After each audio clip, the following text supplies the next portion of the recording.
And it is Stillman and Company, delivered by TriStar Moving, ESPN 1025 The Game. Ian's here today. How you doing, Ian? Doing just fine, thank you. How are you? Good. Caroline will be with us on Monday. Get excited about that. I saw a lot of people, Ian, are fired up about our addition of Caroline to the group. Now, they can't be more fired up than we are, but I just saw last night, and I knew there were going to be people that were excited about it. I was a little stunned on social media. Twitter was a poppin'. Twitter was popping. Now, maybe this is just because I'm used to whenever there's an announcement about me on Twitter, it's everybody getting all mad, saying, how could they hire that guy? They're hiring that guy?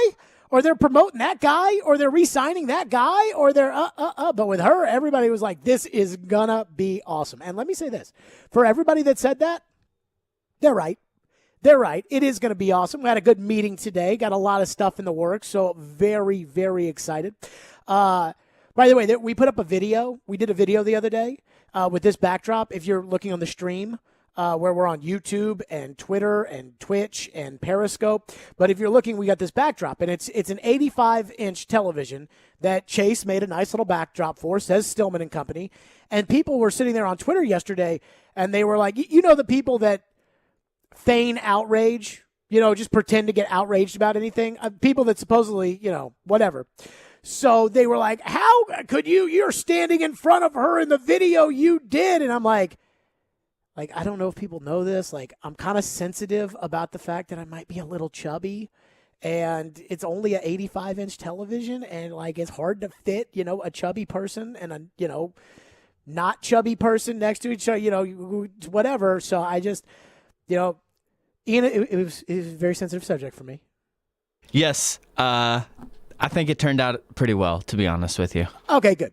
I didn't really buy into the feigned outrage much, nor did I pay attention to that. But I was fired up for all the people that were like, hey, you guys are hiring a woman sports host. And I was like, yeah. And let me say this. Caroline Fenton is the most, of all the people that we thought about, the most perfect fit person, period. And so we're all fired up for that as well. Todd McShay, we got a loaded show today. Todd McShay has a new mock draft out, ESPN.com. And it's the usual suspects. Trevor Lawrence, number 1. Zach Wilson, number 2. He does take the cheese on Mac Jones at number 3 to San Francisco. I am 50-50 on what San Francisco does at the 3rd overall pick. Either they are telegraphing to all of us that they are going with Mac Jones, or, which, in all seriousness, probably feels kind of stupid to me that you would take Mac Jones with the 3rd overall pick, or they're really in love with one of the other guys, probably Trey Lance, and they're really holding on hope for him. But if they can get to 2 for Zach Wilson, they might do it. So, I don't know. But McShay is taking the cheese. I saw somebody else had a mock draft and went Trey Lance at 3. You can go either way. Who knows? But the Titans at 22. Todd McShay has the Titans taking a corner.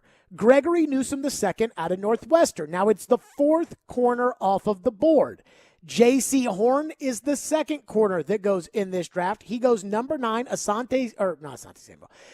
Surtain II. Getting my former players' kids mixed up here. I apologize. Number 9, Denver, goes corner, Patrick Surtain II out of Alabama. He's the 1st corner off the board. Number 10, the Dallas Cowboys, J.C. Horn, 10th overall. We've heard, hey, could the Titans take J.C. Horn at 22nd? I don't think J.C. Horn is going to be available with the 22nd pick. So then it's, okay, he's off the board at 10.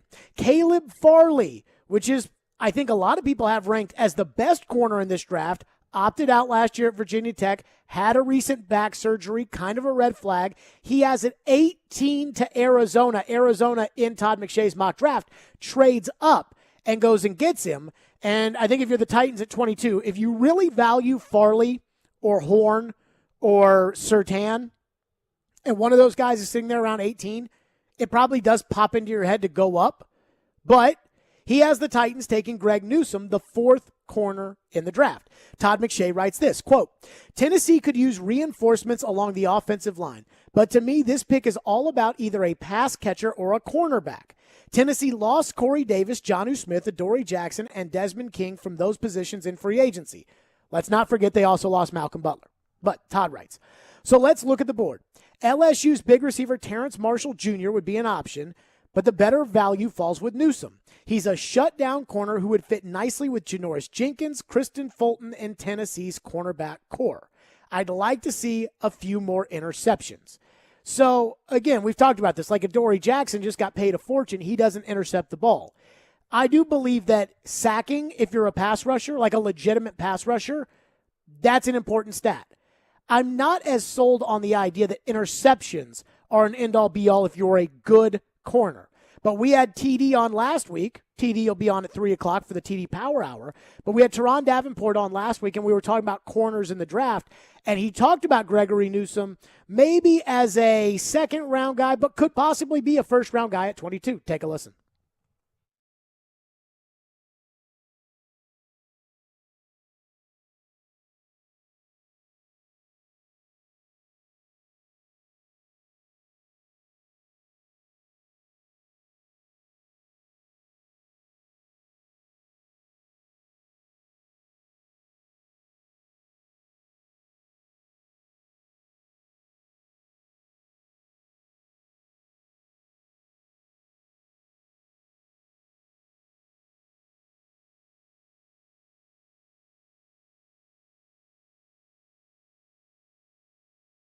And so that's what TD said. And I don't think anybody locally knows the Titans and the draft as well as Turron Davenport does. So I hear that and I think, okay, that's probably a good pick. Position of need, first-round talent. Most people believe Gregory Newsome is the fourth best corner in this draft and the last first-round caliber corner. And he doesn't have to start at the outside right away. If on week 1 the Titans draw Kansas City, which I would not leave out of the realm of possibility. If they draw Kansas City week 1, you feel comfortable with just Janoris Jenkins and Christian Fulton? Or would you like to have another guy on the field and another guy that is a first-round talent to go against the guys of Kansas City? So you have to kind of think like that at least a little bit. I would say this, though. I was looking around at the McShay draft, and he says pass catcher or corner. And I'm not sure I feel that way. As I have said on this show, drafting for need is not something I like to do. Everybody in a perfect world would like to have the 22nd best player, or in a perfect world, somebody slips down. You know, if J.C. Horn is the 15th best player in this draft and teams pass him up and he's sitting there at 22, that's the perfect world. A need position that falls right into your lap. But I'm not a huge drafting for need guy. That being said, pass catcher or corner, I don't like putting myself in that box, saying that's where the Titans have to go. I still think edge rusher, Kwity Paye out of Michigan in Todd McShay's mock draft, goes one pick before Newsome at 22 to Indianapolis at 21. And I feel like Kwity Paye, and I don't trust the Michigan pass rushers, but if that's the one guy who's off the board, and then I'm sitting there at 22, and I get the second pick, or maybe even, and again, if the Titans don't like Kwity Paye, I get to pick my pass rusher.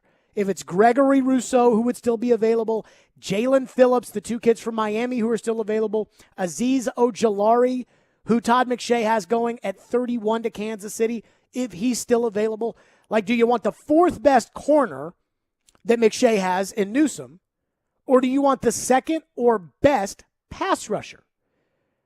So that's going to be an interesting dilemma for John Robinson when he gets there. Now, the fourth best corner in a draft, I went back and I looked up the fourth best corner. Where does the fourth best corner usually go?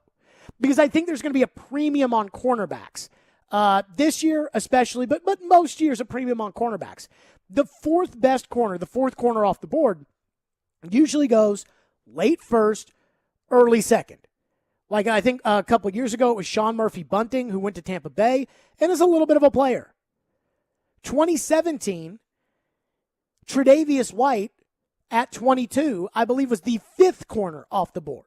So there's a chance that a guy like Newsome comes in and is a superstar and is a shutdown corner. And if that guy's standing there, you got to take him, right?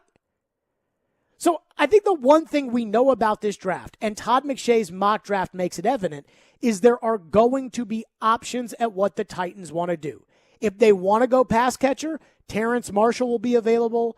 Elijah Moore will be available, which I was surprised that Elijah Moore, a guy TD has talked about a lot, an Ole Miss wide receiver, we've seen second or third round most places.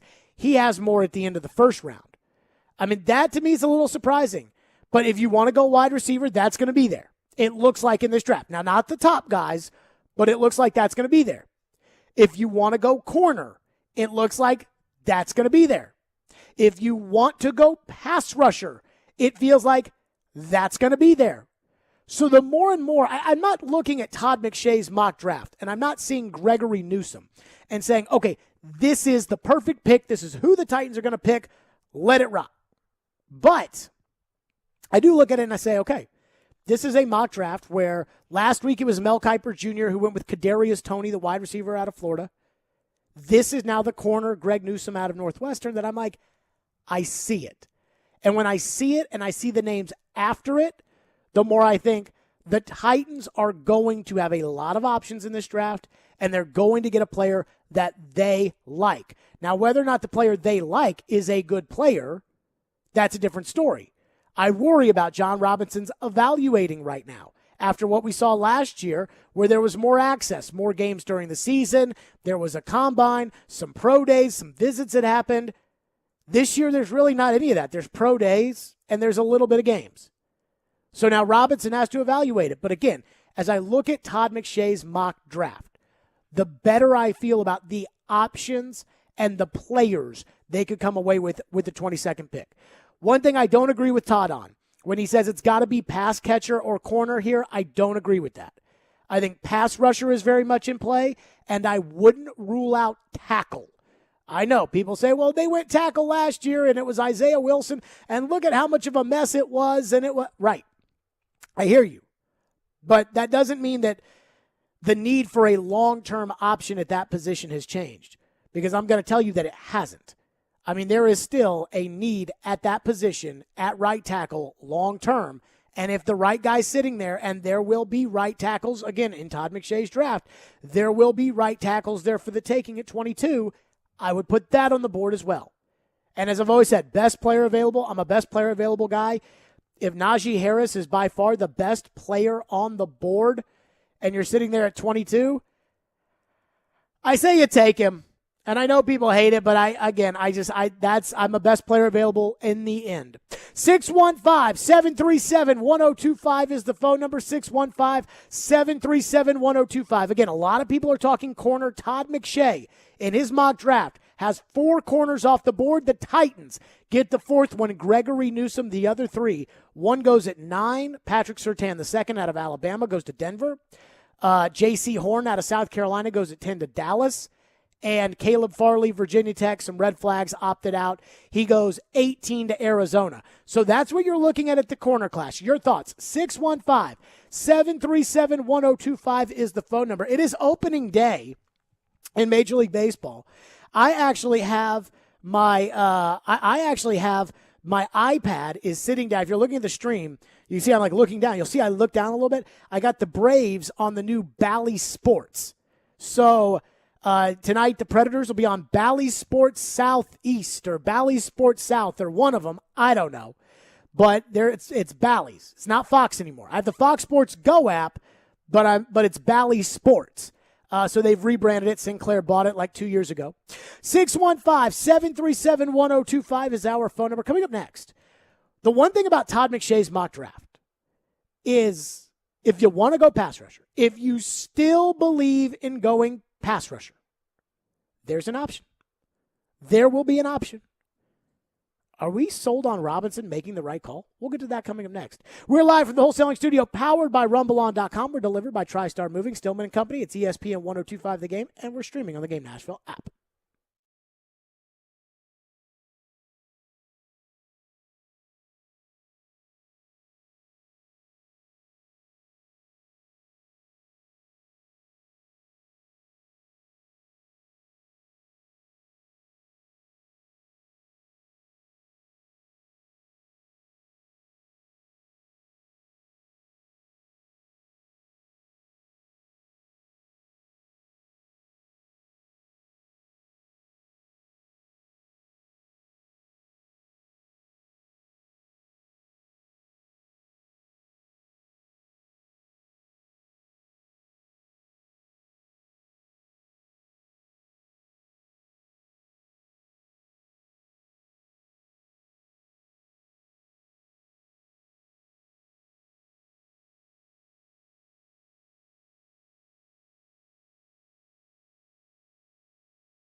Titans, what's the two glaring needs that they need? They need a top cornerback and they need an edge rush. I know the Tennessee Titans signed Dupree, which is great, but you still need some more depth and you need some more guys to go get it. I mean, look at how deep the corners are in the draft. I mean, you got Elijah Molden, you got Shakir Brown, you got Sean Way from the Ohio State University. Then you have some pass rush. You have Azizi, I can't pronounce the name, Ajari or something like that. I can't. Aziz Ojolari. Thank you so much. And I've had a lot of practice. I know, but then you have the kid from Penn State, Jason Owe. I mean, you have a lot of opportunities. So if those guys start sliding, then now you have to pick up the litter to get a top cornerback and also get a top edge rusher to even take it even further. Just imagine if a lot of those guys drop, I would trade down, get some more picks, and still get a good edge rusher and still get a top corner. So it's all going to depend on what Mike Vrabel does and J. Rob does. If they want to slide down and still get the guy or take the guy that's available. That was Chris Sanders yesterday on our show, and that's a common thread that seems to be coming up. When we look at mock drafts, again, Todd McShay, ESPN, his mock draft is out. He has the Titans going corner, Gregory Newsome, the fourth corner off the board. But if they want to move down, there will be options. If they want to take a wide receiver with that pick, there will be options. If they want to go corner, there should at least be one of those guys available. The Farley back surgery, Caleb Farley, Virginia Tech, a corner. Todd McShay wrote today in his mock draft when he had Arizona trading up to 18 to take him. He says in the mock draft, Farley's the best corner in the draft. But there's question marks because of the back surgery. Does he fall to 22? One thing we know about John Robinson, he will take an injured player with the 22nd overall pick. He took an injured player 5th overall in Corey Davis. He took an injured player 19th overall in Jeffrey Simmons. He will take an injured player with that pick. So if he thinks Caleb Farley is the 10th best player in this draft and he's sitting there at 22 at a position of need of corner, I think the Titans are very much involved. But there's one question I have about John Robinson, and it is, does this feel like the year where Robinson's evaluation of the pass rusher position will really come under a microscope? Robinson's been a good general manager. Offensive line, he drafted an All-Pro in Jack Conklin. Wide receiver, the bugaboo of Floyd Reese, who for all those years outside of Chris and Derek Mason, I mean, he drafted Tyrone Calico in the second round. He drafted Dr. Kevin Dyson in the first round. He drafted Justin McCarrans, and McCarrans was a nice player. Dyson was a nice player, but he never really seemed to find the receiver. Could never do it. Pass rushers, he could get you pass rushers. Safety, he get you safety. Corner, he get you corner. Linebackers, everything. Couldn't get wide receivers. Here's John Robinson. Can John Robinson draft and develop safeties and sign safeties? I'd say yes. Kenny Vaccaro was a good player. Kevin Byard, third-round pick, all-pro. Pretty good job. What about offensive line? Jack Conklin was an all-pro. The trade for Dennis Kelly was one of his best moves. He signed Ben Jones and Roger Saffold. He drafted Nate Davis. Okay. He can do that. Running back, he traded for DeMarco Murray, although that's kind of a no-brainer. And then he drafted Derrick Henry in the second round, who ended up being the best player, one of the best players in the league, and the best player at that position. He can draft those positions. What about pass rusher? I mean, you think of the assets they've used at pass rusher. Second-round pick on Kevin Dodd. Nope. Signing Jadeveon Clowney. Nope. Signing Vic Beasley. Nope. Trading for Kamale Correa. Nope. Trading for Reggie Gilbert. Nope. The one move you could look at and say, okay, is the draft for Harold Landry. Now, they took Landry, an undersized pass rusher who had a phenomenal junior year at Boston College. Coming off of an ankle injury, they took him in the second round. People said, hey, if Harold Landry had left after his junior year, he would have been a top 15 pick. But he didn't. He had an ankle injury. They used their third-round pick in that year's draft, 2018, to move up to be able to select Harold Landry. Landry's had a nice career, but would we consider Harold Landry a success? Like, if we're evaluating John Robinson, it's easy to say, at pass rusher, Kevin Dodd was a bust. Jadeveon Clowney was a bust. Vic Beasley was a bust. Reggie Gilbert didn't work out. Kamalei Correa didn't work out. What about Harold Landry? Like, that's the one where I'm like, do you give the man credit for Harold Landry? Because Harold does kind of seem like a player. But at the same time, is Harold Landry a bona fide sacker? Call up a Philadelphia radio station. Call up Cincinnati. Call up Phoenix. Call up Detroit. Call up Dallas. Call up Chicago. Ask them, do you know who Harold Landry is? Because if I called him and I said, hey, who's Derrick Henry? They would all know. So is this the year where, again, according to Todd McShay's mock draft, only Kwity Paye out of Michigan is off the board before the Titans get to pick at 22. That means that, for example, Gregory Rousseau, Miami, elite athlete who sat out last year, opted out, he would still be available. Jalen Phillips, Miami, some concussion issues, he'd still be available. Azeez Ojulari, Georgia, who TD says is tailor-made for the Titans as far as a pass rushing fit, he's still available. If John Robinson uses that pick on one of those guys, and I still think pass rusher is very much in the equation, even if it's trading down and going pass rusher, but my gut says that if they went into this wanting pass rusher, Bud Dupree has not changed probably that goal. They're probably sitting there at 22nd saying, we're going to get the pass rusher we want. We're going to get the guy we want, whether it's Rousseau, whether it's Phillips, whether it's Ojulari, whether it's Zaven Collins out of Tulsa. They're going to say, hey, we can get the guy we want. Is this the year that we'll look at John Robinson and we'll say, okay, can you do this or not?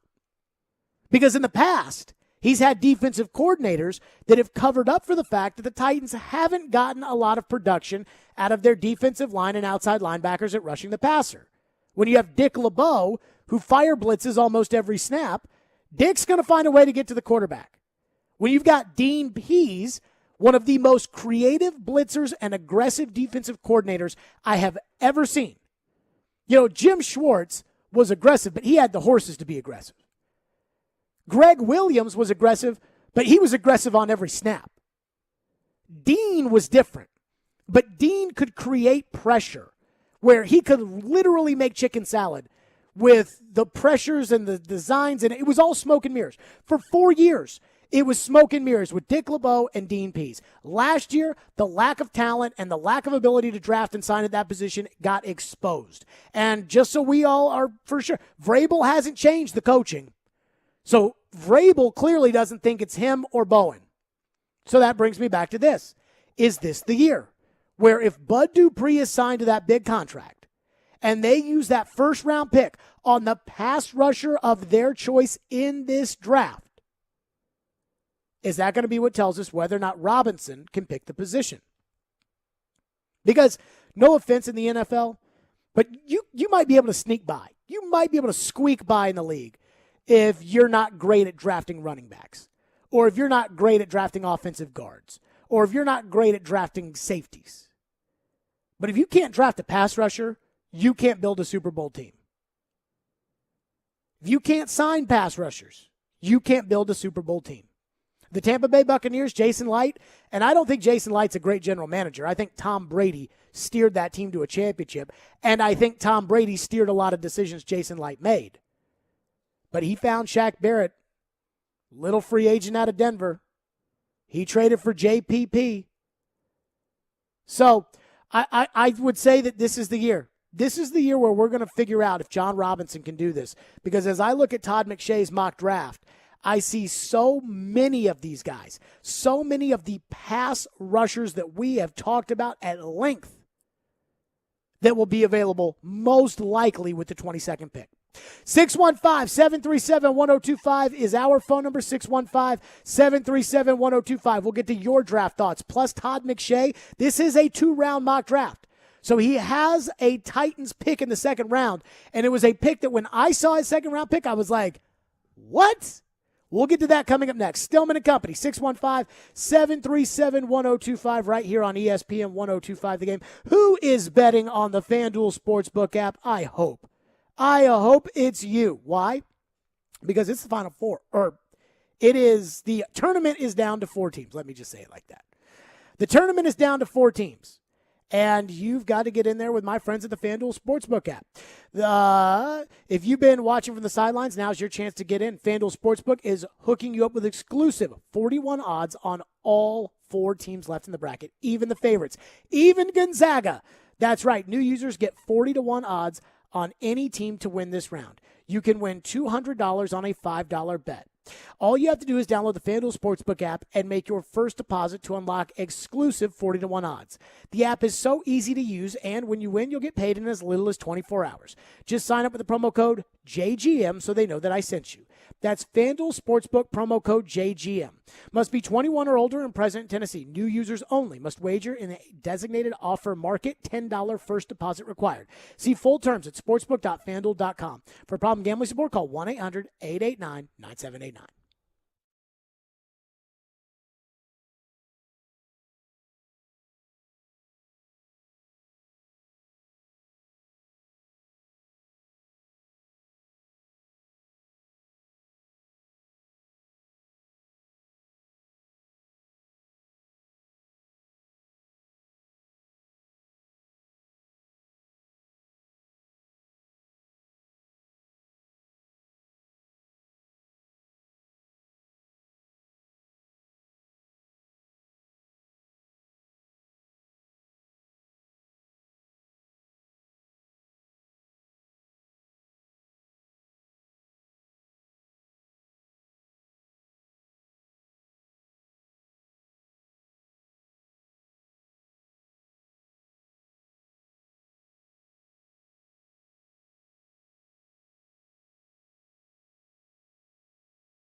At the top of your shopping list for free agency in the draft, how high is pass rusher and trying to fill that need once and for all? Yeah, I think, Teresa, I think that's one thing we've got to do better is affect the quarterback. And that comes in a myriad of ways. It's rushing the passer, it's coverage, it's blitzing. There's a lot of ways to affect the passer. But yeah, I mean, that's something that's high on our list is to find guys, whatever position it is defensively, that can affect the play of the quarterback. That was John Robinson, and obviously it was big on the list in free agency. Bud Dupree, one of the biggest contracts signed. So instead, Teresa, we got to do it, but we can do it in a bunch of different ways. Yeah, but then when you put the money where the mouth is, it's going. We're putting the money in free agency to Bud Dupree. I think it's still on the table in the draft. Let me say before I get to Todd McShay's second-round pick, Fast Pace Health is offering COVID-19 vaccinations at its pop-up vaccine center at 6550 Carruthers Parkway, Suite 140 in Franklin until 5 o'clock today. Vaccines are available by appointment only with registration online while supplies last. fp.health/vaccine. So if you want to just go get vaccinated. Ian, I'm getting vaccinated next week. So woo, woo. I got to make my wanted, appointment soon. Yeah, I mean, hey, this is my thing. And I know that they're saying, hey, just calm down a little bit before it's time to get vaccinated, everything. We've been through a lot. We've been through a lot. That's like why when I got over COVID, it was like, all right, pack the bags. We're going to Puerto Rico. Like, again, a year of not doing whatever. We're so close. Get vaccinated if you can. Todd McShay, it's a 2-round mock draft. And Todd McShay has the Titans taking it 53. It's interesting because all the players at the positions the Titans need, wide receiver, they all fly off the board in the 30s and the 40s. Corner, flying off the board. Pass rusher, they all fly off the board in the late 20s, early 30s. Then there's a little run on the quarterbacks. He's got Kellen Mond to Washington at 51, Kyle Trask to Chicago at 52. Then he has the Titans drafting Andre Cisco, a safety out of Syracuse, at 53. And I'm a little torn on that one for a couple of reasons. The first is I have no idea who Andre Cisco is. Then again, I didn't know who Darrington Evans was last year when they took him in the 3rd round. Todd McShay writes, quote, again, without much receiver value on the board, the Titans continue to look to the secondary. They took Greg Newsome in round 1. Cisco had 13 interceptions over 24 career games and is a rangy, instinctive center fielder. Ian, you want to know the number one reason why I'm not against that pick, even though I don't know the guy. I don't know anything about him other than what Todd just wrote. But do you want to know why I'm not against this pick for the Titans? Why is that? Because if he's the best player available, they got to take him.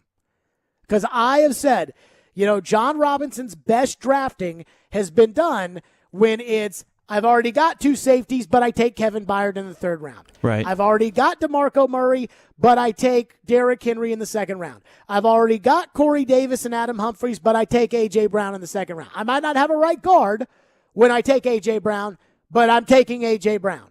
So it tells me that those picks, like Derrick Henry was the 3rd second-round pick the Titans had that year. They took Kevin Dodd with their 1st one. They took Austin Johnson with their 2nd one. They took Derrick Henry with their 3rd second-round pick. That tells me Derrick was so high on their board, even though they had DeMarco, that they had to say, okay, we got to take it anyways. I think AJ was the same way, where it was, we don't have a right guard, but we have AJ ranked as the 22nd best player in the draft, and here he is at 51. So if that's the route they go at 53, Andre Cisco, a safety, there will be a lot of people, maybe me included, I don't know. We'll see how I'm reacting on draft night. But there will be a lot of people that are like, safety? You've already got Kevin Byard, and you've got Amani Hooker, a young safety too. Why do you need another safety? But I have to trust, if John takes a position of need that high in the draft, it's usually one of his best picks. Let's go to your phones. 615-737-1025 is our phone number, 615-737-1025. Our phone lines are driven by WilsonCountyHyundai.com. Ben texts into the text line. I've been thinking for a while now that John Robinson may very well look to draft another offensive tackle in the 1st round. J-Rob likes taking tackles early and most certainly is a need long-term. Tevin Jenkins and Jalen Mayfield are possibilities there. Both are good run blockers. I believe Todd McShay has in his mock draft, if I've got it pulled up right here, he's got Tevin Jenkins at 25. So, and Tevin Jenkins at 25. So right there, I mean, I would not rule out tackle because obviously tackle was a need last year, a long-term need. And just because Isaiah Wilson busted doesn't replace the need to eventually fill a long-term right tackle position. And that is a position that I don't feel comfortable every year paper clipping together. It looks like on the surface that's what they're going to do with Sam Brilo and Kendall Lamb this year. It's what they did last year with Dennis Kelly. But I don't think every year you can put a backup at starting right tackle and say, go get him, especially on a team that wants to run the ball and has an emerging elite right guard in Nate Davis. Chris in Nashville says, the Titans need to have their lineup ready to go. Next year's schedule has the potential to be rough. I'm sure it has the potential to be rough, but do you really feel like, this is just me, like looking at the schedule, do you really feel like this schedule is all that different than other schedules? Sure, Kansas City and Buffalo are on it, but Indianapolis gets Tampa Bay and you don't. You get to play Jacksonville twice. They should be rebuilding. Trevor Lawrence is a rookie. You should win those games. And who knows what's going to happen with Deshaun Watson in Houston. Sometimes I think you can luck into a really easy schedule. Buffalo did that 2 years ago. Miami did that last year. Some teams just luck into an easy as pie schedule. Normally, it's when you get matched up with the NFC East, at least lately, because Dallas has stunk, Washington has stunk, the Giants have stunk, and for the most part, the Eagles have kind of stunk too. But, I mean, it's going to be tough playing the teams out west. But if Mac Jones is the starting quarterback of the 49ers, and everybody that's good on Arizona's team is either Kyler Murray, who I don't think is, I expect Murray to not make it, or they're 58 years old like J.J. Watt and A.J. Green, then I'm not too worried about it. The schedule, and I'm sure we'll have a full day breaking down the schedule. I'm sure that will be Caroline Fenton's introduction into Nashville Sports Talk Radio when we spend 4 hours the day the Titans schedule is released being like, what do we think November 3rd on the road at Buffalo? But I'm not worried about the schedule. At least Buffalo will actually be a home game. That is true. So they'll be at home against Buffalo. So that means they go to Kansas City, right? Nope. Home against Kansas City as well. Ooh. So that's good. The tough road games look like the Patriots, the Rams, Seattle, and Pittsburgh. Hey, if Cam Newton's the quarterback of the Patriots, I ain't worried about the Patriots. Now, again, this is going to be a different show, Ian. We are now not going to be forced to be worried about every team the Titans play. It's just different. That's true. Josh says, on the text line, could having a really good pass rush from free agency in the draft overshadow the hole in the secondary? Or would it be better to fill the void in the secondary? My gut says a good pass rush makes up for a not-so-decent secondary, whereas a great secondary, I don't think overcomes a bad pass rush. So I'll use the example of the 2008 Titans and the 2009 Titans. In 2008, the Titans still had Jim Schwartz as defensive coordinator and Jim Washburn, the legendary defensive line coach. And they still had a roster that was a majority of Floyd Reese players, like Albert Hainsworth, like Keith Bullock, Kyle Vanden Bosch. And so that year, the Titans sent, I believe, 3 guys out of the secondary to the Pro Bowl. Cortland Finnegan at corner, Michael Griffin, who I believe was like second that year in the NFL in interceptions, Michael Griffin and Chris Hope. The next year, Hainsworth goes to Washington, Schwartz goes to Detroit, Vanden Bosch gets hurt, the pass rush is the same, and that Titans secondary is just abysmal. That was the game where Brady threw for like 400 yards in a 59-0 beatdown in the snow. The secondary was a train wreck. Mostly the same guys, and the secondary looked like the secondary last year. So I would argue that pass rush, and this is probably why when I look at Todd McShay's mock draft, and I see Gregory Rousseau, Miami there, Jalen Phillips, Miami, Azeez Ojulari, Georgia, Zaven Collins, Tulsa, Roddy Perkins, Oklahoma. I see all those guys there. I think, boy, wouldn't it be better to get a good pass rusher? To get a good pass rusher and not just a good pass rusher, but a good pass rusher and Bud Dupree to go together so that then you really feel good about, hey, we got Autry, we got Simmons, we got Landry, We got Dupree. We got Ojolari. We got another guy with one of those third-round picks. Then I would feel good as opposed to last year where we were doing the pregame show on game day and we're going over the inactives and we're sitting there and we're like, wait a minute. They have 3 outside backers, Harold Landry, Tuzar Skipper, and Derek Roberson, and they're going to an NFL game with those 3 guys as their outside rushers. So, yeah, I think pass rusher over secondary, but that's just me. There may be another coach out there who tells you secondary first, premium corners. But I would say pass rush over secondary. But Dupree was taken 22nd overall in his year in the draft, and he has the 5th most sacks out of that class so far. Who else has sacks in the class? Danielle Hunter was pick 88. Danielle Hunter, yeah. Yeah, he was pick 88. Frank Clark was pick 63. He's number 2. Zadarius Smith was pick 122.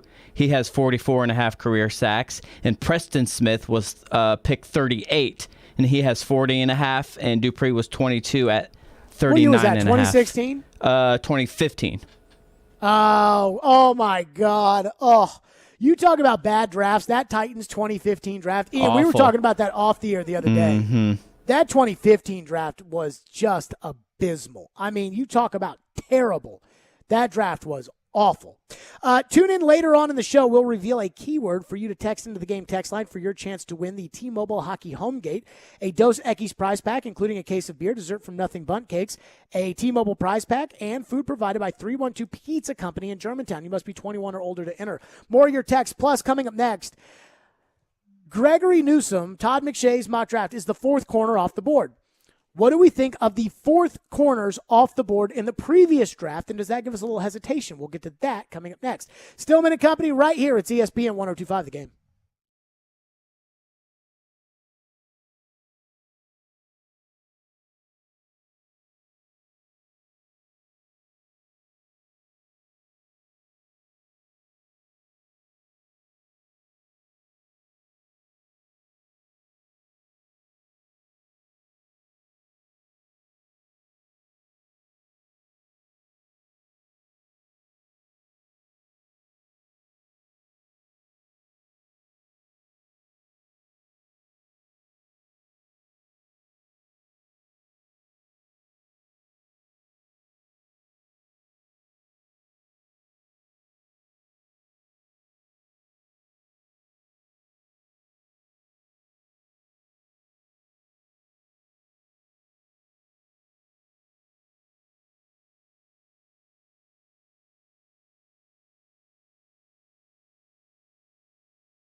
Absolutely yes. And the reason why I say absolutely yes is because if you look at the sore of this Tennessee Titans team, what was it? It was the defense. We need corners. We need a secondary that's going to be ball hawks. Because if you look at the bright spot of the Tennessee Titans overall, it was the offense. You have A.J. Brown. I know Corey Davis is gone. I know John Newsmith is gone.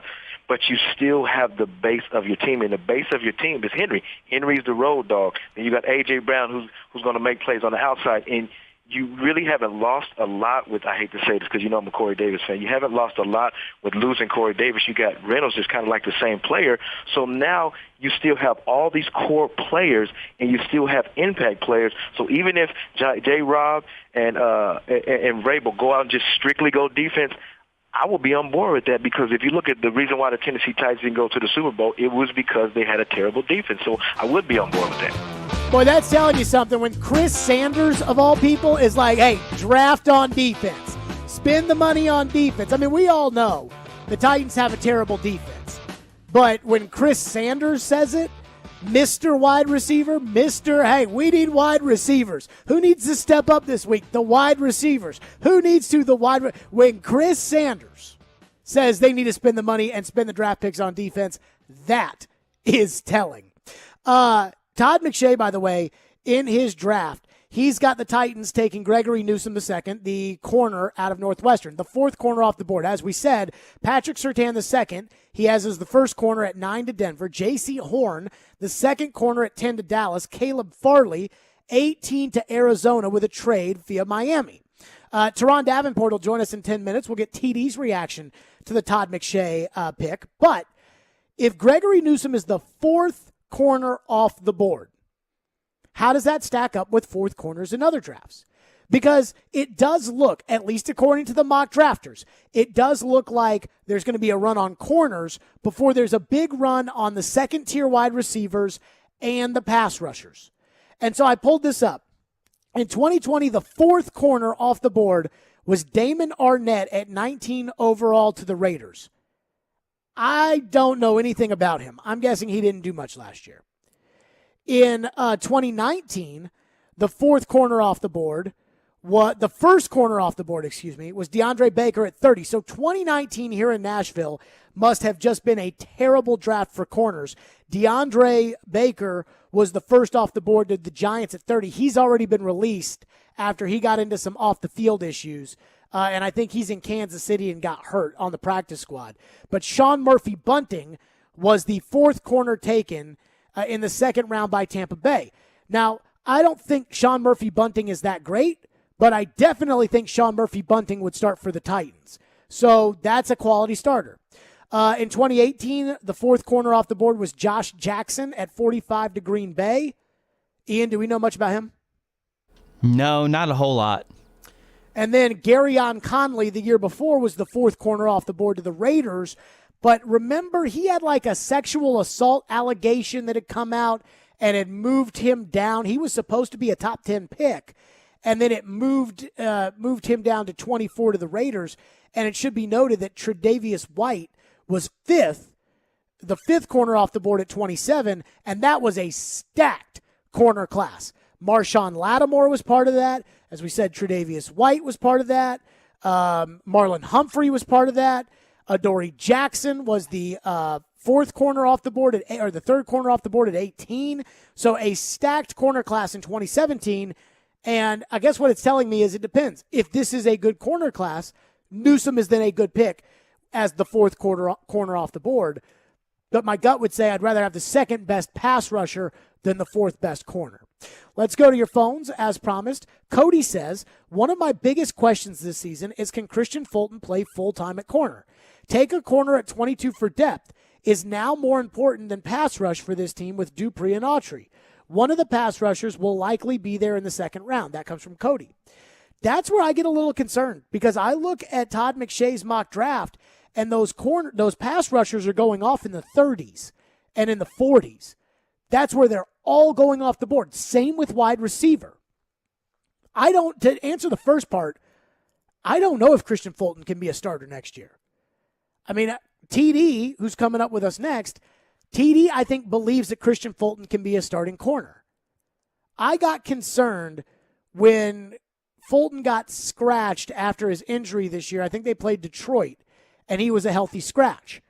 And Vrabel was asked about Fulton in a press conference, and Vrabel said some kind of coach speak question or some kind of coach speak answer. And Chris Sanders heard it and said, I'll tell you exactly what it means. And I said, what? He goes, he doesn't know what he's doing.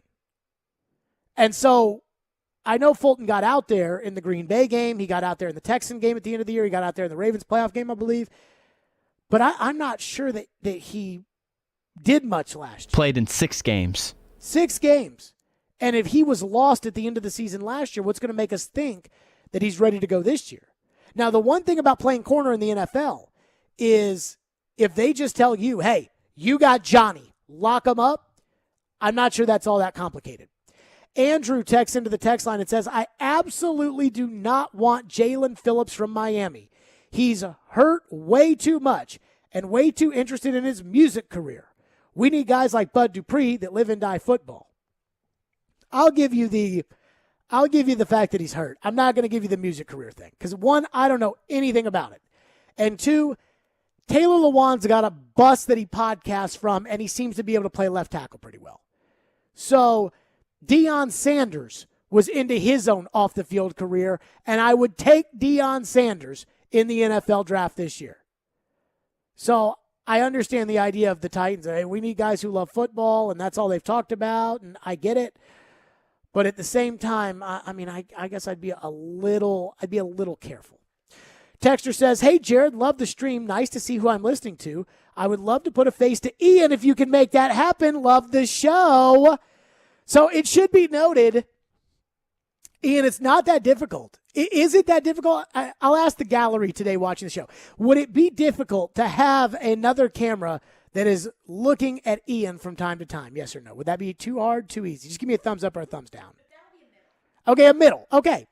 So, Ian was talking earlier to Ian. You said as long as they don't put a camera in there, you're okay. We camera shy? I mean, not necessarily, no. But, there's nothing really exciting going on back here, to be honest with you. Oh, my goodness. But the people got to know. The people got to know. Well, if the people really want to know, then we got to give the people what they want. Somebody texted in or tweeted in and said, now that since I'm a Braves fan and Caroline is a Cardinals fan, in the future, is there going to be more baseball talk? Yes, that was Nate, our friend Nate. That was Nate. So Nate tweeted that in, and I'm going to say no. I would say this. Yes, I am way more interested in baseball than maybe I let on the show. And Caroline is way more interested in baseball than Floyd was. But I'm not sure that it just doesn't move the needle here. If people here cared more, I think we would talk more baseball. And we got the sounds now on 94.9, Jeff Hem. So, yeah, but no. So that's kind of my thought on that. By the way, speaking of the stream, TD is going to be coming up next, the TD Power Hour. TD's in the studio. So, again, if you want to see, and don't take Chris Sanders seriously when he compares me and TD to John Candy and Gary Coleman. Definitely not the truth. I'm way more handsome than that. But TD will join us coming up next for the TD Power Hour. His reaction to the Todd McShay mock draft, he told me he's got some first-round notes he's going to throw out there, so don't go anywhere because the TD Power Hour is coming up next. Turron Davenport, we got a loaded show. Sean Henry's going to be on, the Predators with all their success. Crispy will be on today, so we are loaded on Stillman and Company. ESPN 102.5 The Game is kicking off every weekend with free beer. Who doesn't love free beer? Tune in all day tomorrow for your chance to win a $25 gift card from Bavarian Beer House located at the Opry Mills Mall. TD Power Hours next. Stillman and Company. It's ESPN 102.5 The Game.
Stillman and Company is delivered by TriStar, moving ESPN 1025. The Game. TD is with us for the TD Power Hour. TD in studio. TD on the stream if you're watching on YouTube or Twitter or Twitch or Periscope or whatever it is. Everybody is getting a nice taste of TD. TD, what's up? What's going on, man? It's good to be here. I know. I mean, it's like I see you, but I also don't see you, and I'm not with you. But, hey, who cares? Anywho, we got a lot of NFL draft to get to. TD's been texting me.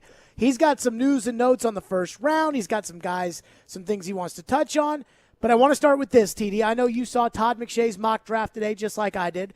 Gregory Newsome II with the 22nd overall pick to the Titans. What do you think of Todd McShay's pick in his latest mock draft? I'm not mad at that at all. I think if he's there, and I say if he's there at 22, I think that's an awesome pick because for me, when I look at Newsome, he has all of the traits of being a lockdown corner.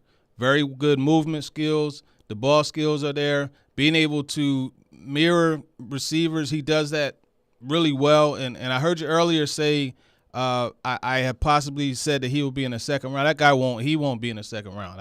It's very unlikely. So I think at 22, if they're able to get him, that's a really good pick. He could come in and he should be a starter right from the jump, and that will allow them to do some other things as far as if they want to put Christian Fulton in the slot. That's something that they could do because he's very capable as a nickel. That's what he was brought to LSU to be initially. So I think, it adds to the mix perfectly. I look at that and I say, okay, fourth best corner or maybe second best pass rusher. Kwity Paye out of Michigan goes one pick before the Titans pick at 22 in Todd McShay's latest mock draft. And yet everything I hear and read about Gregory Newsome is that he seems to be every bit the part of a first-round corner. Absolutely. He is every bit the part of a first-round corner. Now, like I said last week, the one thing that I am kind of curious about is how he will do against someone who's just as talented as he is, because I didn't really see him do that week in and week out. And, I mean, it's not his fault. You play who's in front of you. He dominated whoever was in front of him. And the whole thing about interceptions, they're good. You always want somebody that could turn the football over, but I would also like to have a corner that I could just say, hey, this week, Will Fuller, that's your man. Wherever he goes, you go. And we're not going to worry about anything else being thrown his way or anything like that. So there's more to the cornerback position than just interceptions. What did you make of kind of where the Titans are and what they need in a corner and what his strengths are and what they would be at that position? Because I agree with you. I mean, I've been going through these past corner drafts, and in 2017, Tre'Davious White was the fifth corner off the board at 27, and Tre'Davious White is a heck of a player. And I look at others where, 2019, Sean Murphy-Bunting was the fourth corner off the board, and he's a good player. He's not Tre'Davious White, but he's a good player, and that makes me think even if Newsome is the fourth corner, he's still pretty darn good. Yeah, and I get what you're doing there as far as that exercise, going back and looking at previous ones, but you know what? It's all about this draft. And this year, right here, right now, Greg Newsome, is one of the top corners in the draft. I think it's pretty clear. And he's also, even though he's not like 6'3", he's long. He has longer arms. I think he matches what the Titans do exactly because he is a man corner, right? And they used man defense, I think it was 48% of the time last year, right? So that's a pretty significant amount. But then when they do go zone, because sometimes they have that zone that converts into man depending on what happens, I just pretty much think he's a really good match there. And that would be a good pick. What do you think about the way that Todd McShay has the corners going with Patrick Surtain, the first one at 9, J.C. Horn at 10 to Dallas, and Caleb Farley, red flags there with the back injury, and he opted out last year from Virginia Tech at 18 to Arizona. I mean, there are a lot of Titans fans who dream of the idea of J.C. Horn being available at 22nd, but the more I hear about J.C. Horn and the more I see these mock drafts, I don't think there's any way a player of his caliber lasts until the 22nd pick of almost any draft. Yeah, it's not likely. And they say the league is all about matchups. So that being said, you need someone that can negate those matchups. And I've said it before, J.C. Horn, 1 week, he would man up against Kyle Pitts. Another week, he would go against Devontae Smith. And then a different week, he would bump inside to the slot and go against Elijah Moore. A guy like that, he's not going to fall too far in the draft. You know what I mean? Yep. Especially like on a team like Dallas or Denver or something where it's like, okay, 1 week or in one game, if you go to Denver at 9, you've got Tyreek Hill on this play, and on the next series, you've got Travis Kelce. I mean, that sounds like the kind of player he can be. You said, like, it's funny, Elijah Moore. And a lot of people have kind of talked about Elijah Moore a little bit, but TD, you have been all over Elijah Moore. As this draft process goes, I see McShay's mock draft. He has him shooting up the board. What are your thoughts on him? Wide receiver out of Ole Miss. There's a lot of talk about, hey, him and AJ played together at Ole Miss, put them together here. What are you hearing on that front? Well, I'm going to tell you this, right? I've been saying Elijah Moore would be an excellent pick for the Titans since 2019. You know what I'm saying? So, right. Yeah, you're absolutely right. I've been all over him. I fell in love with his game watching A.J. Brown, who was my number one receiver that year. And for me, Elijah Moore is a guy that even though – and I asked Lane Kiffin this. I said, what is it about Elijah Moore that sets him apart, and why do you think he'll be successful? And he said a lot of guys at that size, they don't play bigger than that 5'9". He plays bigger than that, and he has the right mindset. He compared his mindset to Amari Cooper, who he coached at Alabama. But then some of the things that I'm hearing, some scouts feel that workout that Elijah Moore had, which, by the way, he worked out with the running backs, some scouts feel that was one of the best wide receiver workouts that they've ever seen. Don't be surprised if he's the 22nd pick or one of the top 32 players to be picked. That guy is efficient with the football as far as making plays happen. He's a vertical threat. He goes up and he attacks the ball. He's someone that you could do whatever you want with. You want to run jet sweeps? Boom, do it. You want to run end arounds? Do it. You want to run choice routes, jerk routes out of the slot? Do it. You want him to go outside and win on the outside? Do it. You want to go vertical from the slot? Do it. That's the thing about him that will make him so appealing to so many, personnel people. And I don't be shocked if he's a top 32 pick. I mean, what drives me crazy, TD, is that I feel like when I look at Todd McShay's mock draft or Mel Kiper's last week, or I see the Titans pick at 22 and I like it, and the Todd mock is a 2-round mock, and there are guys going off the board in the 30s and 40s that I'm like, oh, if that guy could just be there at 53 for the Titans. And it's wide receiver, it's offensive tackle, it's pass rusher. I mean, it really is all of it. And I just keep looking at this and I think, man, I know they're going to get a good player or have the ability to get a good player at 22. I get worried about 53 because I see the run on the players at the position the Titans need after the 22nd pick. Yeah, that is an area to be a bit concerned. I know they like Melifano, the Syracuse corner. I know they like him, the length that he brings. You look at some of the others, I'm just kind of breezing through this here. Tyson Campbell will be an excellent pick out of Georgia. So much attention is going to Eric Stokes, but frankly, I think Tyson Campbell is a better corner. So that's definitely a really good option. He could come in and be a starter on the outside. I'm trying to look through. Onwuzurike, he's always a guy that I really like out of Washington, but I don't know that would be a position of need right now with, the Autry signing and having Murchison as well as Jeffrey Simmons. But Tylan Wallace at 62, absolutely. As I said about Elijah Moore playing beyond his size, I remember over the last 2 years watching Tylan Wallace, I frankly thought he was 6'3". Mm-hmm. You weren't going to be able to tell me that he was 6 feet, but the fact of the matter is he plays like a 6'3". He plays above the rim. That would be an excellent pick. He could go on the outside and win for you. So there are plenty of options, man. Patrick Jones is on the board. He's actually going to be on Talking with TD, by the way. That's a good pick as well. So I have told people this. I've said this on the air. I think I tweeted this out the other day. I don't think there is anybody who puts in the work like TD does around draft time. Because all the other draft gurus, they probably watch the tape and put in the work, but they don't know the Titans.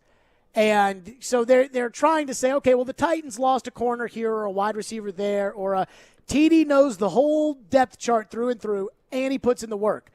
Elijah Molden, the corner out of Washington. Mm-hmm. I have heard you talk about Elijah Molden for weeks. maybe even months. And I see, there was a lot of talk about, hey, he could be a third-round guy, maybe a second-round guy. Todd McShay has him at 46 to New England. TD, I'll be stunned if a corner of that caliber lasts until the 46th pick. You've been on him for a while. Why now is the league starting to get on to him?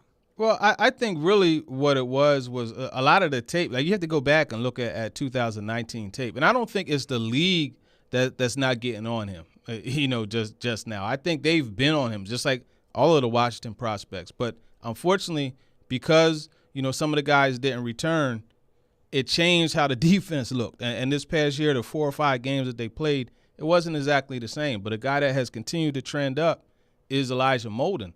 And I think draft Twitter and some of these draft nicks and draft gurus, they're starting to come around on him because they finally worked through all of their 2020 tape, and now they're going back to 2019, where, me personally, I've always liked Molden. I remembered him from 2019, so it's kind of easy, when you have the notes there and you already know a guy. And there's another guy in this area. I'm going to shout him out, Charles Barnes. Barnes University, he has his own scouting service, and he does an excellent job too. So, Charles, I'm going to shout you out if you're listening. But, Or watching. Yeah, or watching. If you're watching, look into my eyes, man. Good job. But, no, seriously, I think Elijah Molden is a solid corner. And for me, what it is about him? It's that love for football. So maybe some of these people are starting to come around on him after seeing him go through the interview circuit and seeing him do the pro day interview and those type of things.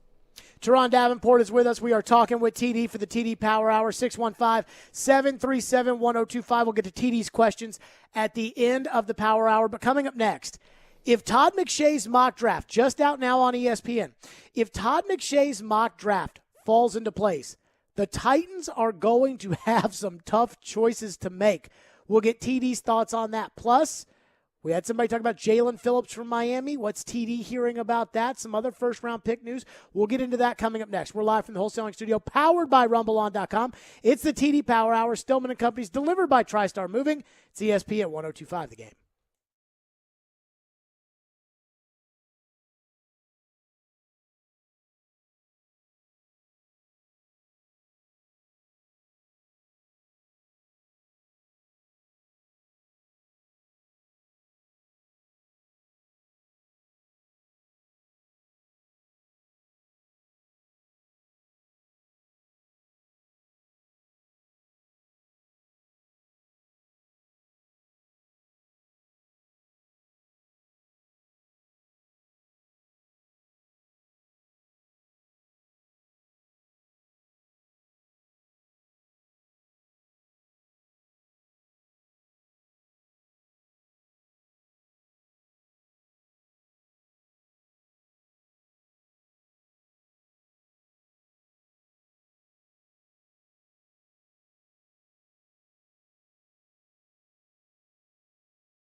Yeah, Jalen, with you having some other interests, namely the music background, some people will say that your interest isn't fully or your love isn't fully in football. How would you respond to that? And what would you say is the thing that you most love about this game?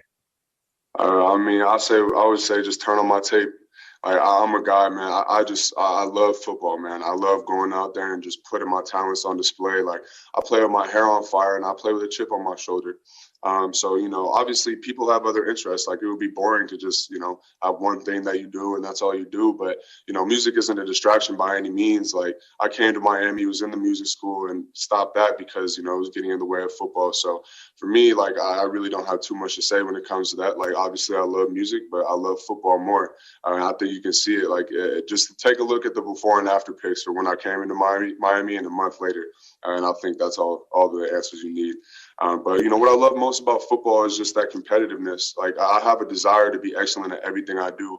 And for me, I feel like it's my God-given talent to go out there on that football field and just perform and just dominate.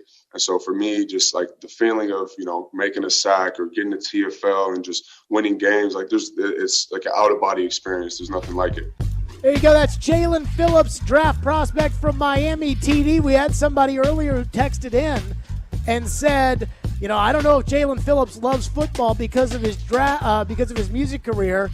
You asked the question, and you heard Jalen Phillips right there say, no, I'm a football guy. Right. And you know what I love most about that? He said, I went to Miami. I was in the school of music, but I stopped that. Mm-hmm.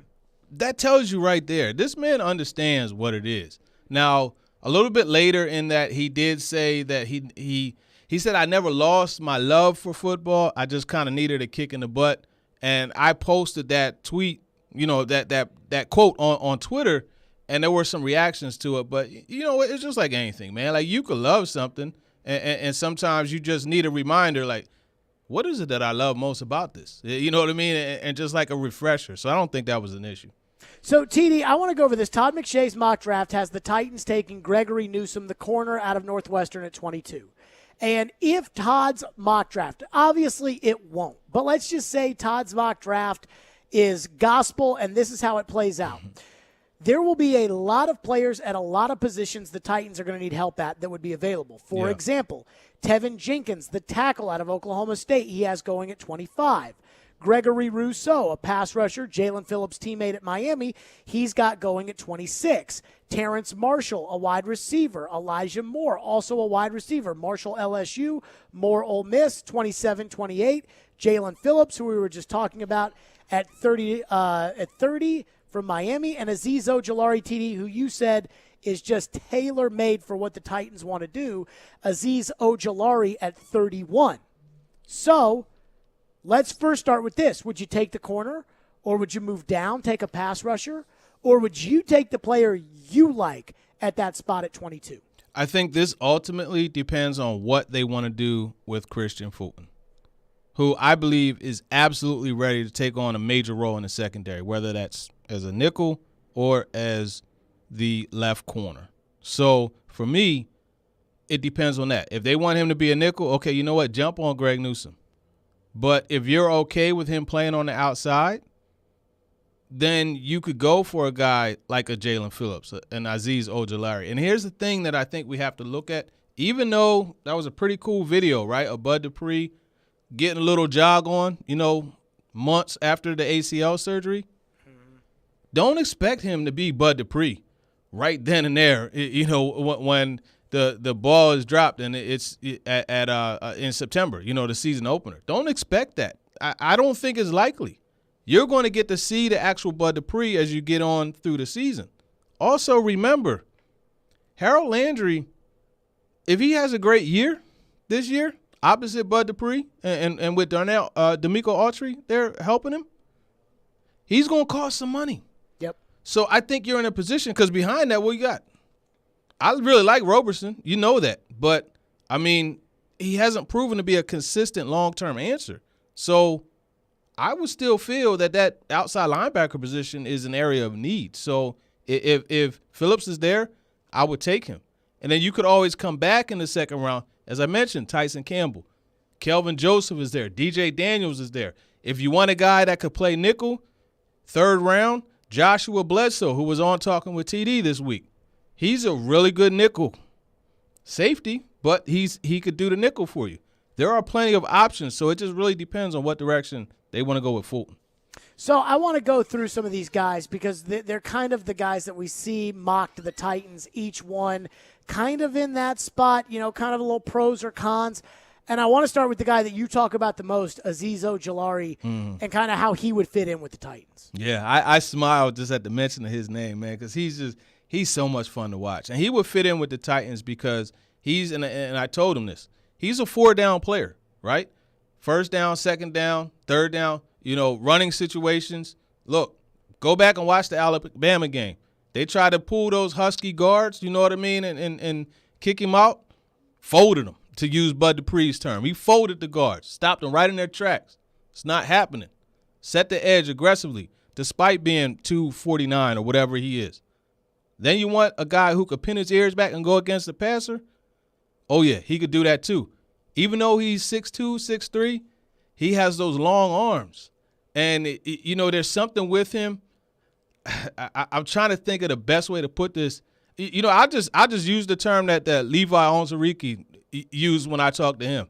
He said he has that Nigerian nastiness, and it's true. You look at guys like Ngakoue, you look at guys like David Onyemata. I mean, there's so many guys. Onyemata used to be with the Saints, but he was ridiculous as a D tackle. But that's what you have. You look at Kelechi Osemele. There's just a nastiness that some of those guys have, and I think Ojulari absolutely has that. And you look at him, the long arms. He's able to use that long arm and play with length. That long arm, then the cross chop that he uses a la Yannick Ngakoue is definitely a dangerous move, and it's something that really allows him to get after the passer. And he has a high motor, too.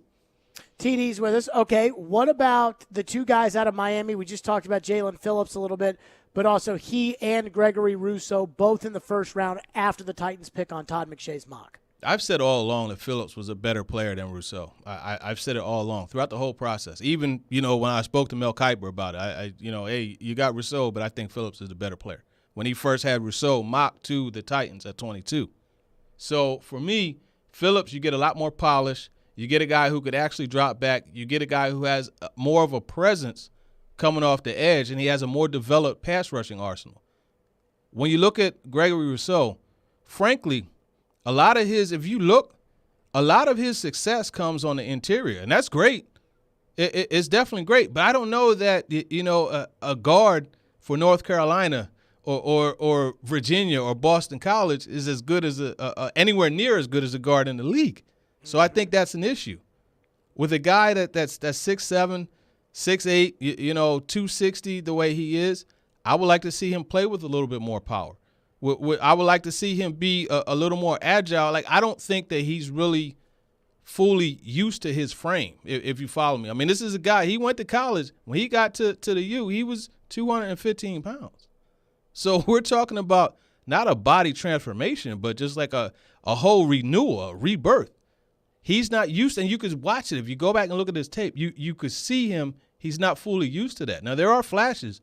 The talent's definitely there, but give me Phillips over Rousseau all day. TD, what do you think about Terrence Marshall, the wide receiver out of LSU? Todd's got him in the 1st round. I know that you really like Elijah Moore. Tutu Atwell, I think, is kind of a fringe into the 1st, beginning of the 2nd guy. But it feels like Terrence Marshall, Chris Sanders, very high on him. Not Justin Jefferson, not Jamar Chase. But what do you think of Terrence Marshall out of LSU? Yeah, Marshall's productive. He's an inside-outside guy, and he's one of those bigger guys that you could put in a slot and get that success like Marcus Colston back in the day with the Saints. He's someone that could use his body to get position there, but I like his speed. He tracks the ball really well. He kind of, frankly, he reminds me of like an Alshon Jeffrey, just a bit faster. You know what I mean? And I also say Alshon Jeffrey just because there are times when if the ball's not coming his way, he may not seem as interested. And that's a bit of an issue. I mean, you could coach that out of him, and you could always fix that by getting him in the rock early. But I like Marshall as a player. I personally am higher on Rashad Bateman when it comes to like that type of receiver than Marshall. But I think Terrace Marshall is going to be a very good NFL player. What about Rondale Moore out of Purdue? Todd's got him in the second round. When he was a freshman TD at Purdue, I thought he may be the best player in the country. I mean, one of the most electrifying players. I think he opted out, then opted back in, then this year at Purdue. But I think if you don't take him at 22, you're not going to get him. Maybe he's there at 53. What do you think about him though? Because I see him as a dynamic playmaker. Absolutely, a dynamic playmaker is the best way to describe it. I actually just talked to him this morning. Rondale Moore, the thing about him that I love is the explosiveness.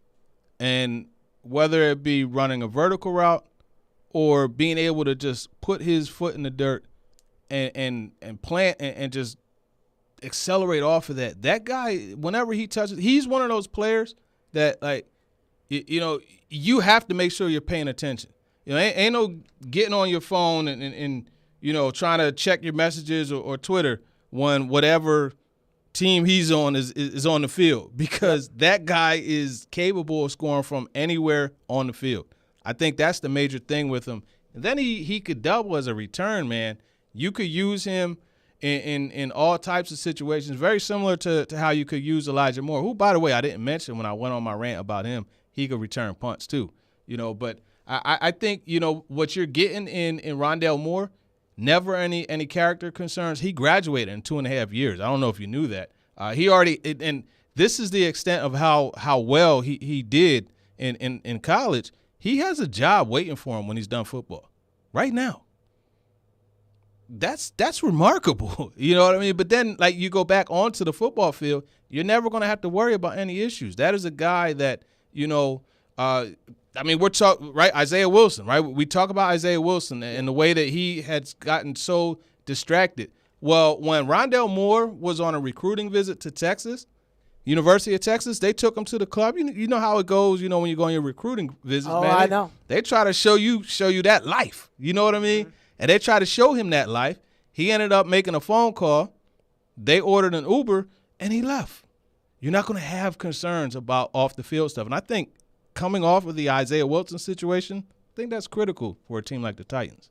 TD's with us. Last one of just going over these possible first-round targets. Kadarius Toney, Florida. Mel mocked him there last week. I think he may be available with the 21st pick or 22nd pick. He's not available in Todd's mock draft. What do you think on Toney, and do you think he'll be available at 22?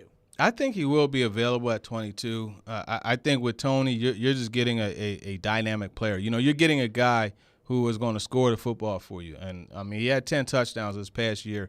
I think if you could get him to work through those concentration drops that he may occasionally have, you have a really good player. For me, I like how he's actually able to work on the outside. He's a guy that could do that in addition to all the other things. So, yeah, absolutely. He's someone that would definitely help. And it just adds, like, I think they need that player that you could just, like, the Swiss Army knife of a player. And that's why, Amari Rodgers, Toney, Elijah Moore, Rondale Moore, Dwayne Eskridge, who we didn't talk about. That's why these are guys, Demetric Felton, later, the UCLA receiver/running back. These are all guys that I think really need to be in the mix for the Titans because they don't have that. TD is with us. It's the TD Power Hour. Get your questions in for TD. We'll take them at the end of the hour. 615-737-1025 is our phone number, 615-737-1025. TD says he's got some news on the first-round pick, some things he's hearing about the first-round pick. We'll get to that. Plus, are we sure the Titans aren't out on offensive line? And what does he think about Todd McShay's round 2 pick? All that's coming up. Stillman and Company right here. TD Power Hour. We're delivered by TriStar Moving. It's ESPN 102.5 The Game.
Given the misses there, is there any kind of reevaluation of the way they're scouted, they're coached, they're deployed?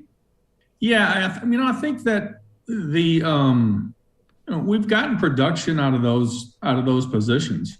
Harold's a good player for us. Jadeveon did some good things for us last year before he got dinged with some disruptive plays. The statistical piece might not have gleaned, but he was a disruptive player on the edge for us. Didn't get a lot of run out of Vic. I've commented on that one back in October, November, whenever we made that move. But no, it's about effort. It's about guys wanting to get to the quarterback. It's about having some savvy and instincts. When you're rushing on that tackle, how is he setting you? What is that tackle doing to you? Is he trying to, just run you up the field? If that's the case, then you've got to have a counter. How expansive is the player's bag of tricks as a pass rusher? And then deploying them accordingly. There you go. That was John Robinson. They have had the misses saying, hey, this is what they've got to do in order to succeed. TD is with us, TD Power Hour. Todd McShay's new mock draft is out on ESPN Plus. He has them going Gregory Newsome, the corner out of Northwestern, in the first round. TD, you say you've got some thoughts on the first round pick. You want to bring them. It is the TD Power Hour. Who am I to be in the way of TD talking about about the news on the first round pick? So TD, the floor is yours. Yeah, well, really, my things about the first round was regarding Elijah Moore and what I heard about his pro day. However, I will say this. John Robinson was at Minnesota today, and obviously, Benjamin St. Juste is a very good corner. He's a longer corner. I don't know that, a GM would go to a school that doesn't have a whole bunch of prospects for other than a guy in the first round.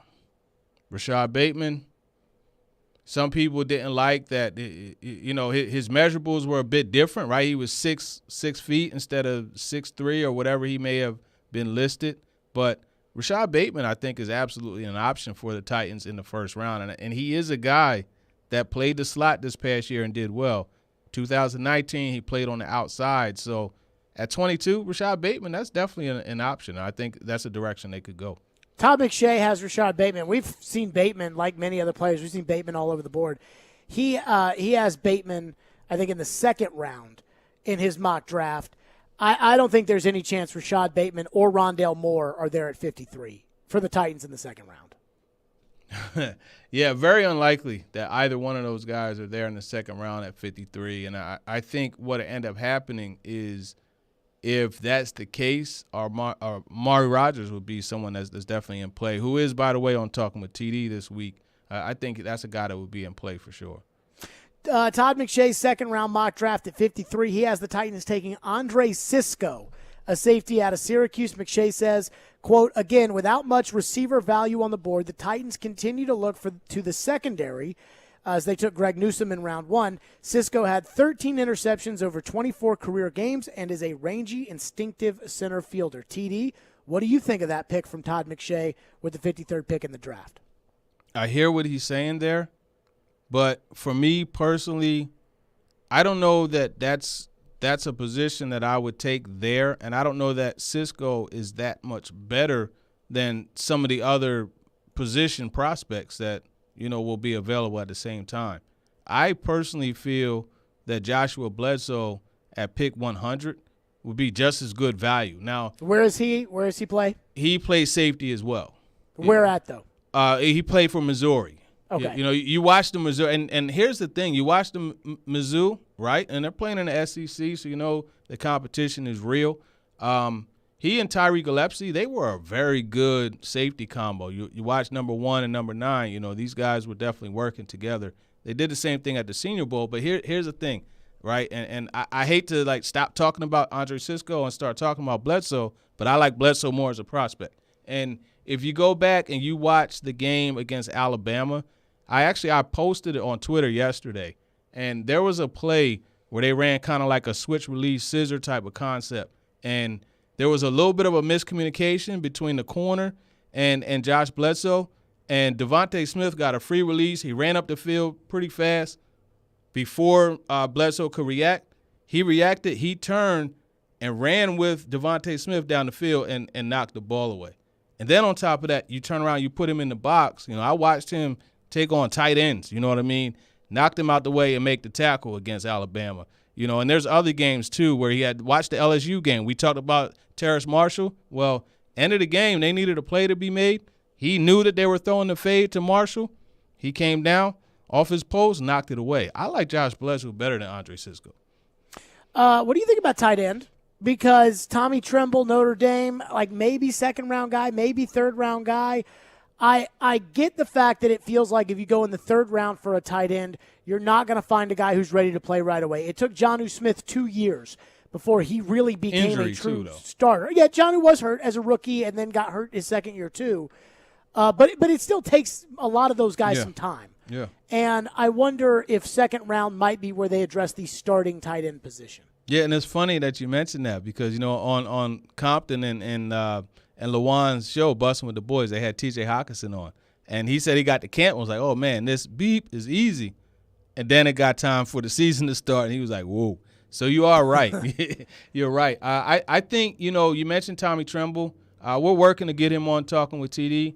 He's a guy, so much athleticism, and at 6'4", 250+, loves the block. He would be an awesome option for them, and I think he's someone that gives you that ability to not be so predictable because you could do a bunch with him. If he's in the game, he could catch the ball or pass it. Right now, they don't have a guy that's good at all of those things, outstanding at it. Another one is Brevin Jordan, and he's kind of the guy that I look at as, the best option for the Titans.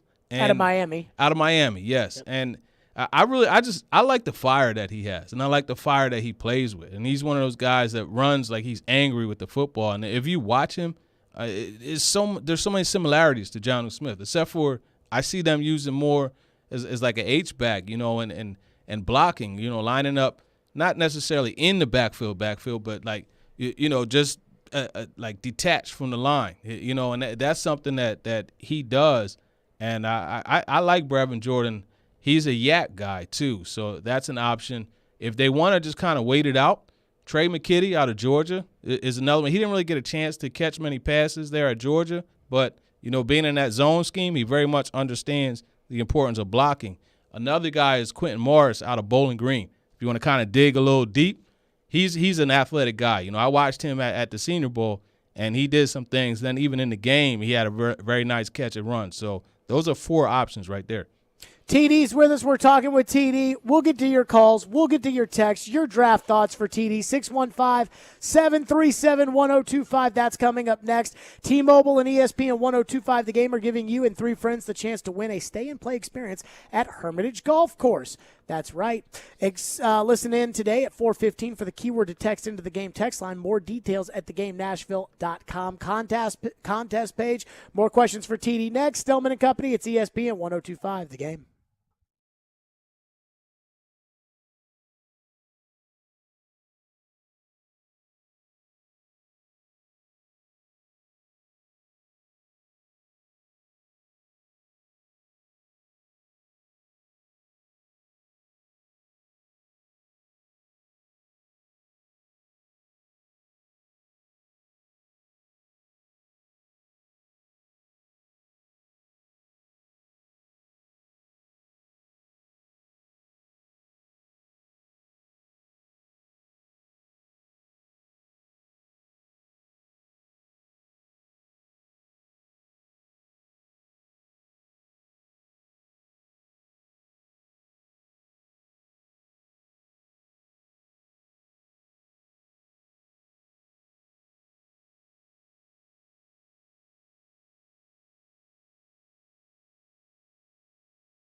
36 receivers that could go, I think, in the first 5 rounds very easily, or be worthy of going in the first 4.5 to 5 rounds. And to the point about what Rashad Bateman's an interesting guy, Todd. You watched him in 2019.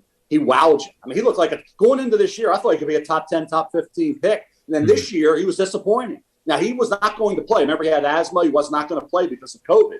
And then he ended up playing. And, you didn't see. He changed his number, and he just wasn't the same player. He was dropping balls. He got little alligator arms here and there. And he just didn't show the same explosiveness, even though you say he's not that fast, but he was quick out of his cuts in 2019. Yep. He plays down the field, he plays after the catch with his ability.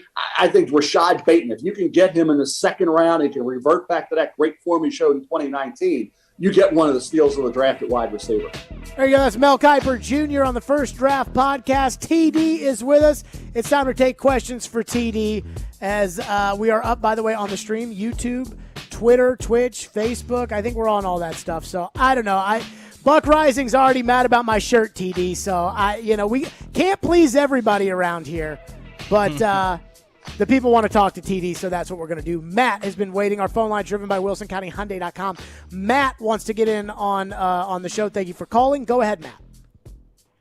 Hey, what's up, guys? TD, I'm from Raleigh, big Carolina fan. I wanted to ask you about some guys that maybe the Titans could draft. 2 wide receivers, De'Ami Brown and Daz Newsome, I think could fit in as maybe a third. Also, that Swiss Army knife, like you were mentioning, could return punts. And the third one is Chaz Surratt, the linebacker. I think he could be huge. Used to be a quarterback, was killing it the past 2 years, could back up Jayon and Rayshawn, maybe take over Sean Evans' spot next year if they don't want to pay him. I'd love to hear what you think about those guys. Thanks. Yeah, hey, Matt.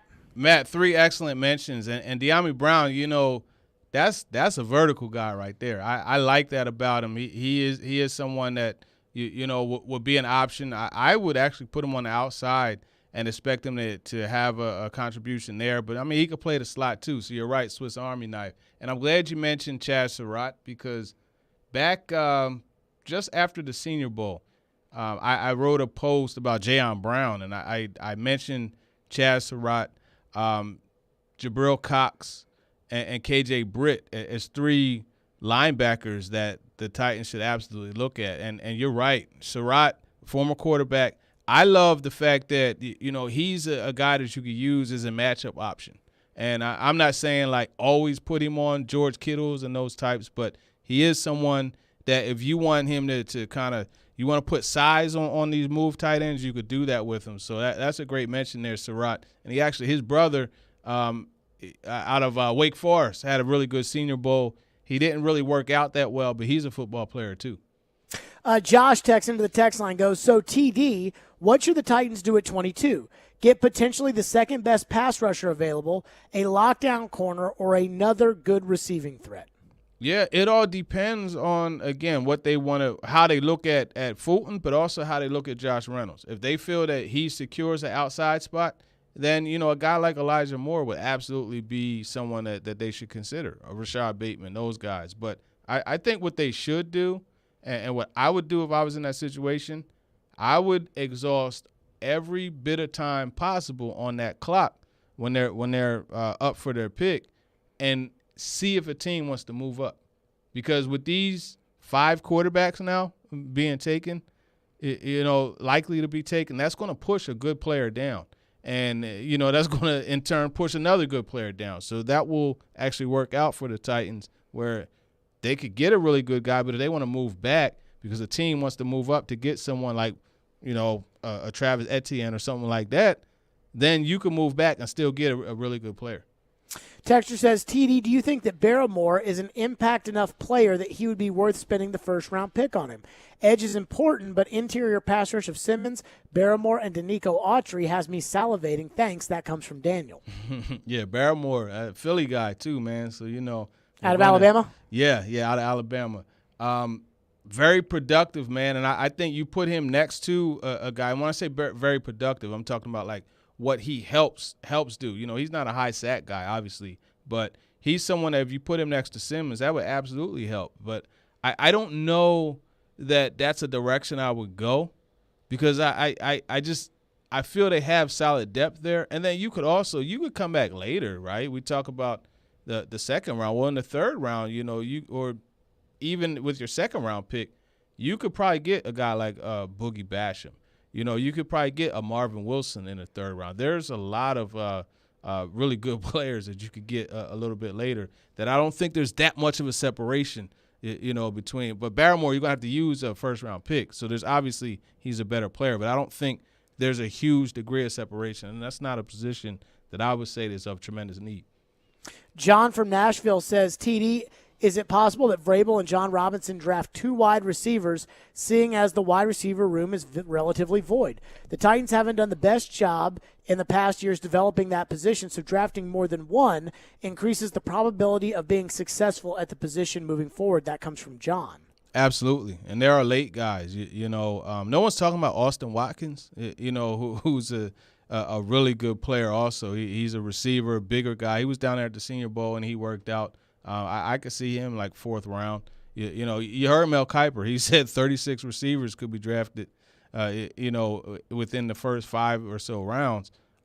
Josh Palmer, Cornell Powell, these are all guys. You look at Jalen Darden, right, out of North Texas. I mean, there's so many players that fit different roles. And for me, like if I have a 4th round pick, a 5th round pick, I would definitely devote that to a guy that will come in and single-handedly make the special teams more explosive in Jalen Darden. So, yeah, I mean, when's the last time you saw a punt return for a touchdown?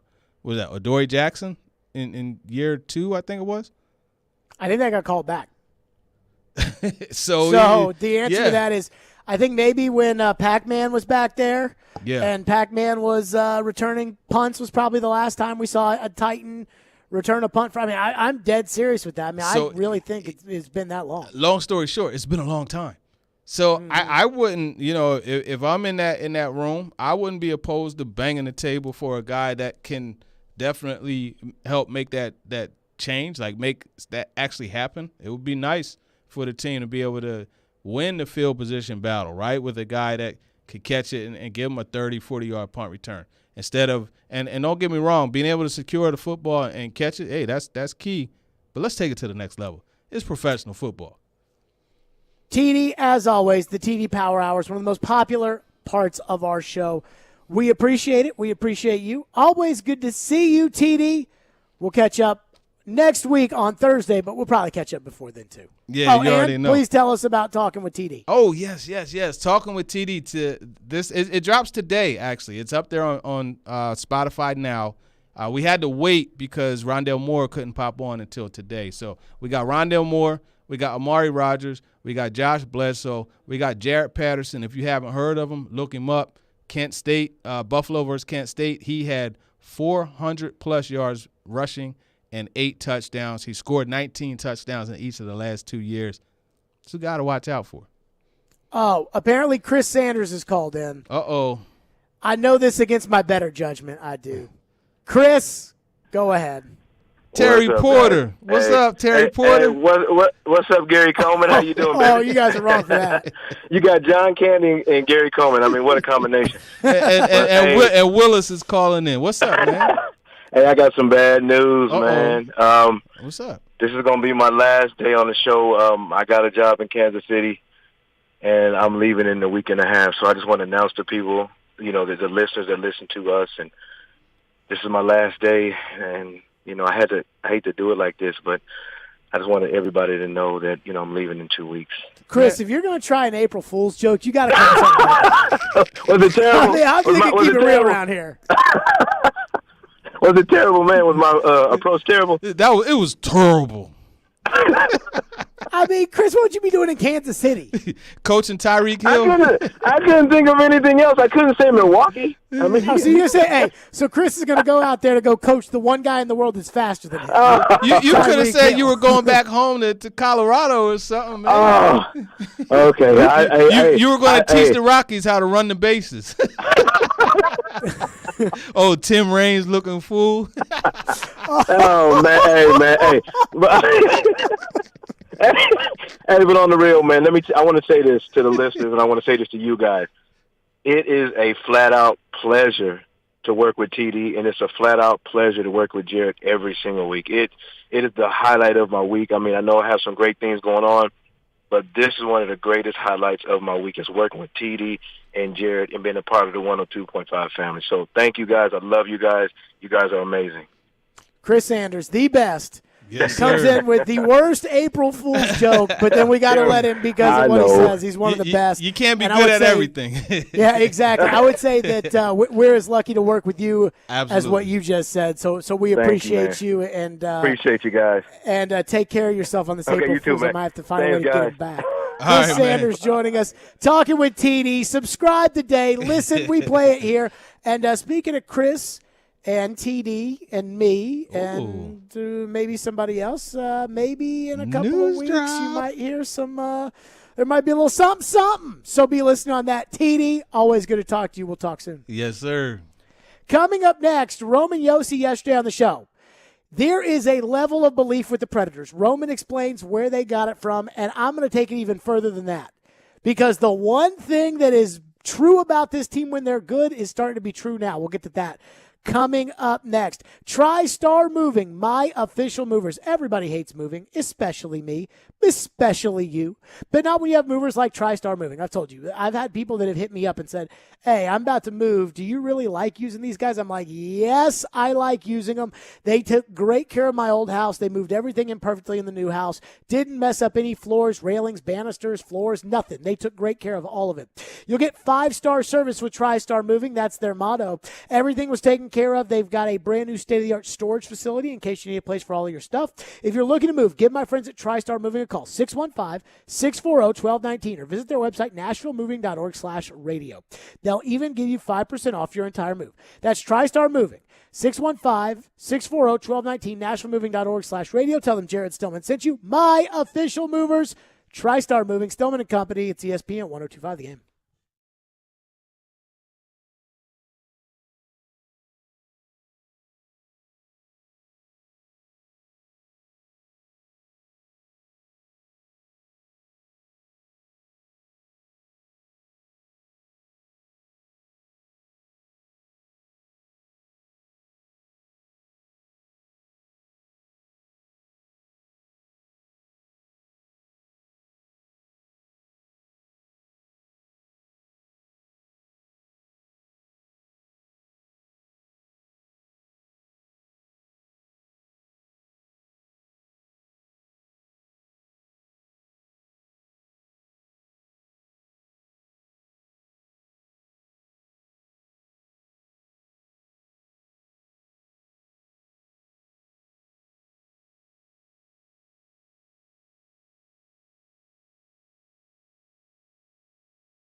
Stillman and Company is delivered by TriStar Moving, ESPN 102.5 The Game. Big Preds game tonight against the Dallas Stars right here, 7 o'clock. And, Ian, I was thinking about this. This Dallas team, like, they're tough. I mean, these games with the Predators, they keep winning them. But they're all overtimes and shootouts, and, they win one to start the road trip in a shootout. They win one to end the road trip in a shootout. Then they win the other night in overtime. I mean, I know we're all feeling good about the Predators, but let's give a little respect to the Dallas Stars. They were in the Stanley Cup final last year in the bubble, and every time you play them, it feels like it is down to the wire overtime. I mean, they are not a terrible team. That's my take on Dallas. Yeah, and the very physical games, it appears. They bring the heat as far as physicality goes. And that's one thing I will say about Dallas is they kind of have this struggling kind of thing that the Preds did in overtime a couple years back when Laviolette and the players would be asked about it every day. Oh. Dallas is going through that right now. I believe they are 2-10 in the overtime this year. They've lost 10 in overtime. So whether or not we should get on board with the Predators and their recent run of success, or whether or not we should believe in, what's next. We had Roman Josi on the show yesterday, and everybody is feeling good.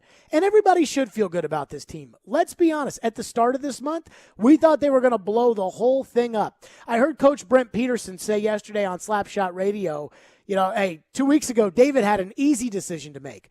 Now the team has made it a little hard on him. This team believes they can win. Whether or not they're right or wrong, they believe they can win. Roman Josi, though, was on our show yesterday, and I found it interesting because I really wonder, what's the biggest reason for the change? When we can really point to it and say, okay, this is the reason why the Predators are playing better. And I asked Roman Josi yesterday kind of, when did he really start to believe? Take a listen.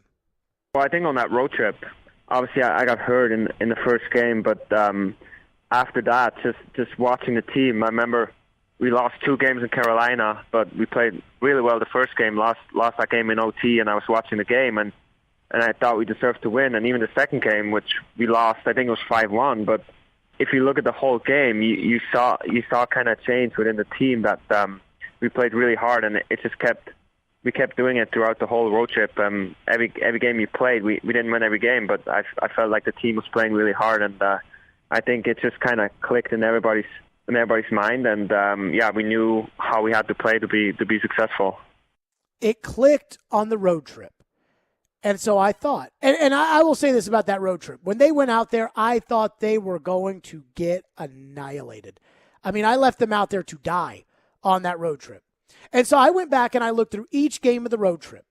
For example, they started off the road trip with an overtime win at Dallas and then an overtime loss against Carolina. But I will give them credit because an overtime loss against Carolina, when you're not a very good team, which we didn't think they were, and you have all the injuries that they had, I mean, an overtime loss to Carolina was nice. So an overtime win, an overtime loss. Then they lose to Carolina and they lose to Tampa Bay. And Pekka Rinne gives up 5 goals in each game. At that point, the Predators were 11-16-1. 10 games back of Chicago. If you're looking on the stream right now, you'll see I'm literally reading off this piece of paper because I literally wrote this all down. Here's what happened after the loss to Tampa Bay at 11-16-1 and 10 points back of Chicago. Pekka Rinne in a 4-1 win over Tampa saved 38 of 39. Then you see Saros back into the lineup, 40 of 41 in a 2-1 win over Florida. In a loss to Florida, Saros was 47 of 48. And, Ian, I remember you talking about that game after the fact, saying they just left him out to dry. They were terrible. That would have been one of those games where I would have been embarrassed to get back on the plane and have to face your goalie after that.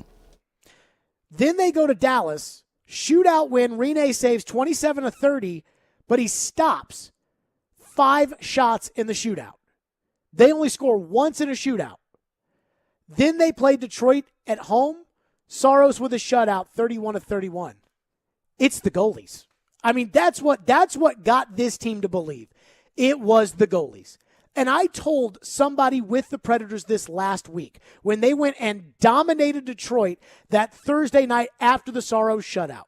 And I said, these 2 goalies, Pekka and Saros, but it really starts with Pekka, in my opinion, because Saros was hurt. They were left for dead. Pekka had to kind of get them out with that win at Tampa Bay that really got things going. And that those guys are what feeds the rest of the team. I said this to someone with the Predators. I said, those two guys are the Derrick Henry of the Nashville Predators. That once Derrick Henry gets going, the rest of the Titans all seem to fit into place. Your number one receiver plays like a number one receiver. Your number two receiver has a good number two. You got a tight end. You like your tight end. You like your offensive line. Tannehill, a guy who couldn't make it in Miami, is all of a sudden a franchise quarterback. And the defense, when Derrick Henry is going, usually plays a little bit better. Remember the defense at the beginning of the 2019 season? They were locked down because they didn't have any faith in this team. Then Derrick Henry got rolling. All of a sudden, they're in the AFC title game. Remember Pekka Rinne in 2017?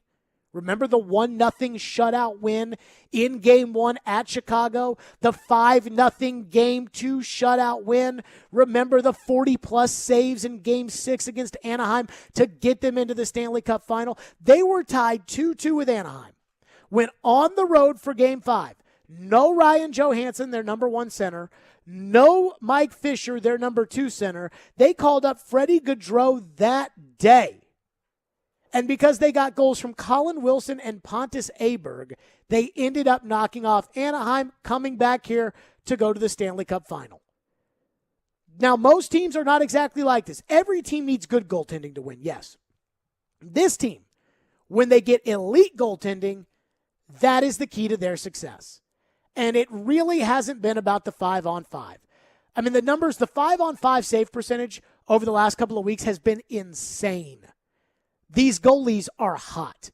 That's the key. And while I love it, and while I would say, hey, this has been the key to their success the whole time. The year they were the best team in the league, their goalie won the Vezina Trophy. He was the best goalie. And while I would say, hey, I like it, this is their key to success, this is what they have to do, it also makes me nervous. That just like for that cup run and the following year, when we started singing the praises of everybody else, saying, oh, we love the four defensemen. Oh, Joe Hansen's the number one center. Oh, we love Forsberg. Oh, we love Arvidsson and his 30 goals. Oh, we love Mike Fisher's leadership. Oh, my God, we love Peter Laviolette's coaching. Maybe those things all get a little bit more credit when the goalie plays well. Laviolette was the same coach in 2019-2020 that he was in 2017. Pekka Rinne was not the same goalie last year. When this team got hot before the pause, I use hot, relatively speaking. They thought they got hotter than I thought they got. But when they got hot, UC Saros was playing as the best or second best goalie in the league. I'm not knocking the defense. I'm not knocking Dante Fabro, Alexander Carrier, who I think has certainly given them a shot in the arm. I think Ellie Tolvanen becoming an elite goal scorer out of nowhere has helped this club. But this is all about the goalies. Roman Josi, when did you get more confident in your team? When did you believe more in your team? Oh, we believe more in the road trip. What happened on the road trip?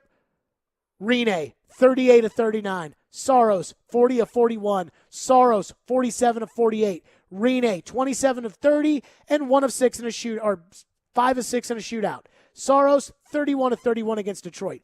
That's what happened. That's what happened. Tolvanen gave him a shot in the arm offensively.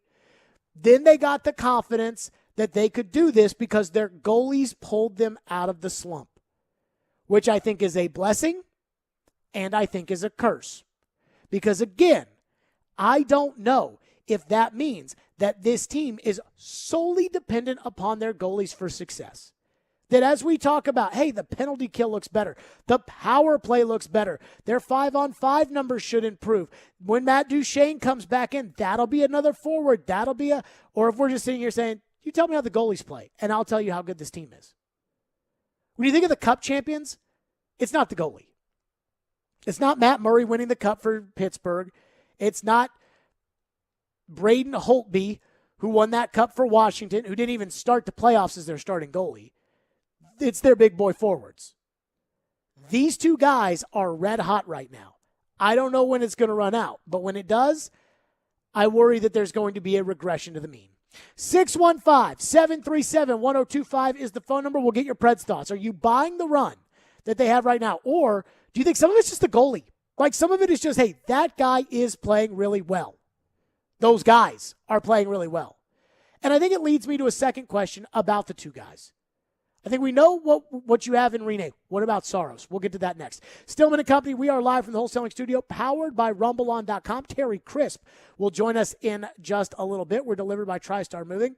Who wants to pick to click? Tune in to Robbie and Rex Road every weekday morning at 8:45 when the Preds have a weekday game this season for your chance to participate in Preds Pick to Click and win a prize pack brought to you by New Amsterdam Vodka. Your next chance to participate is Tuesday morning. Stillman & Company, it's ESPN 102.5 The Game. We're streaming on the Game Nashville app.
injuries, of course, are going to happen, but I'm just wondering if you've ever been through a stretch like this where it just seems, at least the last month or so, there's consistent injuries. How do you deal with a challenge like that consistently, and how have you continued to see guys step up? Well, a couple of things. I have been in situations where you do have seasons where you get a lot of injuries. I think we all anticipated things like this were going to happen in the pandemic, whether it was going to be COVID related or with the amount of games going on in a short period of time. So, we feel comfortable with the depth that we have. I think one of the big benefits is that there is a lot of similarities to how we play in the American League and in the NHL. So guys have a lot of comfort level with systematic and tactical changes that we want to have. And, it's nice when you're in a situation where we have guys that are, contributing and they're NHL ready to be able to come in and contribute. And that's important to have depth. And I think the depth has really helped us get through it. And, we've always had a next man up mentality, and I give the players a lot of credit, and there's no excuses. It's whoever's going to be in is going to play, and the guys that are in have to play well. And I guess the last thing I would say to that is when you play with structure and you play with the work ethic you need, it's easy to plug and play because everyone's on the same page. That was John Hines, and maybe it's easy when you got the structure. Maybe it's easy when the guys that are starters on your NHL roster aren't that much better than guys you had on your taxi squad. Is Ryan Ellis that much better than Alexander Carrier? Carrier's playing his butt off. None of those guys are better than Eeli Tolvanen. Maybe Forsberg better than Eeli Tolvanen as far as the forward position's concerned. But Matt Duchene's not better than Eeli Tolvanen. At least not right now. Victor Arvidsson is not better than Eeli Tolvanen. So that's why, hey, you have injuries. How do you survive it? Well, some of the guys we bring up are better than some of the guys we have. And the other part about it is when the team's good, the goalies are good. When the team's bad, the goalies aren't hot. I don't know if this team could win a playoff series where the goalies struggle. Go back to the Winnipeg series in 2018. Rinne struggled. They couldn't win that series. I'm not sure they've ever had a team that could win a playoff series when the goalie isn't at an elite level. And that's how you can win on the road at Tampa Bay with Matthew Olivier in your lineup, Michael McCarron in your lineup, Alexander Carrier, Ben Harper, Jeremy Davies. How do you win a game like that? Pekka Rinne saves 38 out of 39. Ian, do you have a thought, or do you want to go to the phone? 615-737-1025. I know we usually go right to the phones, but I will say I agree. Like, no matter what playoff series, and almost no matter which team, you're going to need your goalie to not put up a dud, But I feel like other teams can get by with okay goaltending. Yeah, I suppose that's true, but Tampa last year, they're loaded, but they also have the best goalie. So, that's part of why they're so good. Yeah. I go back to those Penguin teams, right? They did go back. It was Murray, and Fleury, and Murray. then Fleury, and then it was okay. And all of a sudden, you keep going Murray and Fleury and Murray and Fleury, and it didn't matter because they got Crosby and Malkin and Kessel, and that just squad was loaded. But I am proud of you, Ian. You didn't want to go right to the phones. Usually this is to the phones, and it threw me for a loop. Yeah, Scott, sorry, I had to sneak one in there. That's okay. Our phone lines are driven by WilsonCountyHyundai.com. Scott is up next here on the program on Dallas's Dirty Play. Go ahead, Scott. Yes, I'm about sick of Dallas. What happened in the Winter Classic? Oh, the Corey Cheap Perry shot. hit on Ryan Ellis? Corey Perry, he got a slap on the wrist. Ryan Ellis was knocked out essentially for the rest of the regular season. And from then on, they've been basically the Dallas Ducks. They've been as cheap and as dirty as, Anaheim used to be 4 or 5 years ago. What happened 3 weeks ago? They went after Yossi, boarded him, knocked him out for, 2.5 weeks. Yossi got up and won the game for him in the shootout by making a sick move, but he was somehow had to take the next 2 weeks off. I'm not sure how he was able to end the game and win it by being that hurt. And then the other night, they go after Yossi again with a cheap cross-check to the back of the skull, to the back of the neck when he's bent over and trying to get up, and they hit him right there. And I'm tired of it. I'll tell you what I don't want to see. I don't want to see Ryan Johansson skate over and tap somebody and say, "Hey, you," and take a penalty and go on the penalty kill right away. You want to see a fight. That's what normally happens. Scott, you want to see a fight tonight, don't you? I want to see Ben Harper or Yakov Trenin or somebody take one for the team and catch a suspension. If they try anything dirty, they try to take out and injure one of our top players like they do every time we're in Dallas, or they did the other night in our house. That's what needs to happen. We need to do something. We played more physical than they did and played clean physical the second half of the game the other night. But we can't let them keep headhunting and going and trying to put our guys out. You didn't think Dante Fabro lit them up the other night? I mean, I thought that. I thought the Predators were physical in the third period. I mean, I thought Carrier, Fabro, Yarncroke, Sissons. I thought they were physical the other night. Sissons and Fabro, but it was good, clean, hard hits. But they keep playing dirty and trying and putting our guys. Every time we leave Dallas, somebody is on the injured list for an extended Scott, period thank you of for your time. call. And Thank you for your call. Ian, do you believe Dallas is a dirty team? Do you have the Dallas dirty feel? I go back to to me, there's two kinds of dirty. There's teams that are just straight up dirty, like Anaheim a couple years ago, and I'm okay with that. That series was out of control at times. Well, yeah, but people forget that James Neal absolutely cheap-shotted Ricard Raquel. I mean, just on the bench. I think he broke his ankle. I think James Neal was it legitimately... his ankle or wrist? I can't remember. Maybe it was Neal's wrist that was busted. No, I think it was Neal's hand that was busted. But I think it was Ricard Raquel's ankle. I mean, Neal took him out. And so I just don't... I mean, sometimes the Preds play a little dirty too. Not as much lately. They don't have those kind of guys on the roster that take those kind of shots. But I don't look at Dallas. I don't compare Dallas to one of those Anaheim teams. I don't compare Dallas to the Andrew Kopp hit from Winnipeg on Calle Yarncroke a couple of years ago that knocked Yarncroke out for the rest of the year. I don't compare this Dallas team to that. Maybe I'm naive, but the cross check on Yossi a couple of weeks ago was ridiculous. Yeah, and the Corey Perry elbow to Ellis was pretty rough too. But that's Corey Perry. I mean, that's just kind of the way he plays. Yeah, he's one of those Anaheim Ducks. Mm-hmm. But they do seem to, with certain teams, and the Preds in particular, I think Dallas tries to be overly physical at times and almost put themselves out of defensive position at times in that game by trying to deliver the extra hit. I'm not too bent out of shape. I don't look at Dallas and maybe I'm naive, but I don't feel like the big bad Dallas Stars. I think Dallas is a nice team. I think they're okay. Even though they're hurt, even though they're not the same team last year that got to the Cup final in the bubble, they're okay. They're an okay team. You are legitimately competing with them for a playoff spot. Okay. Is Dallas the big, bad, mean, cheap-shotting, dirty Dallas Stars? Maybe a little bit. We'll see tonight. But I'm going to say this. If you really want, I'm not somebody to sit there and say, you know what, I want Ben Harper to get suspended. I'm not doing that. I'm sorry. You are supposedly in the playoff chase. I am not cheap-shotting guys. No, thank you. That is not, no. If you want to get in a fight, get in a fight. Yeah. That's how that sport's played.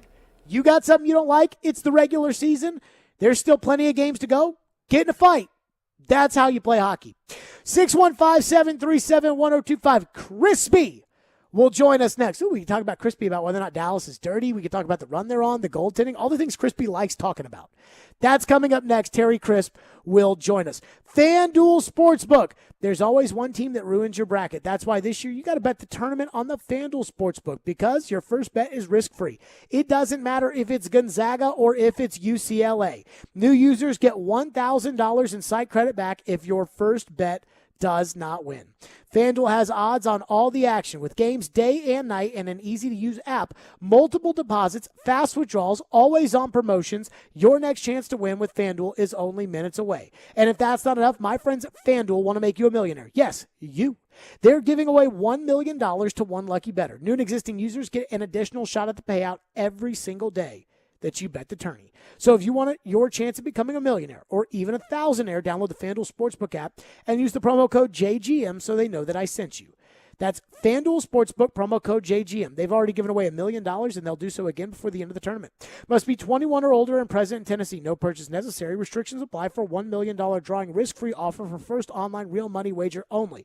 Site credit is non-withdrawable and expires 14 days after receipt. Terms apply. See sportsbook.fanduel.com for details. For problem gambling support, call 1-800-889-9789.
Stillman and Company, delivered by TriStar Moving. Tonight, the Predators host the Dallas Stars right here at 7 o'clock on ESPN 102.5 The Game. Bridgestone Arena and Bally's Sports Southeast, I believe. I can't even keep up with it. I just have the app. I'm watching the Braves right now on my iPad. If you're looking at the stream on Twitter or Twitch or Periscope or whatever, I've got my iPad down here that I'm kind of just keeping tabs on the Braves game.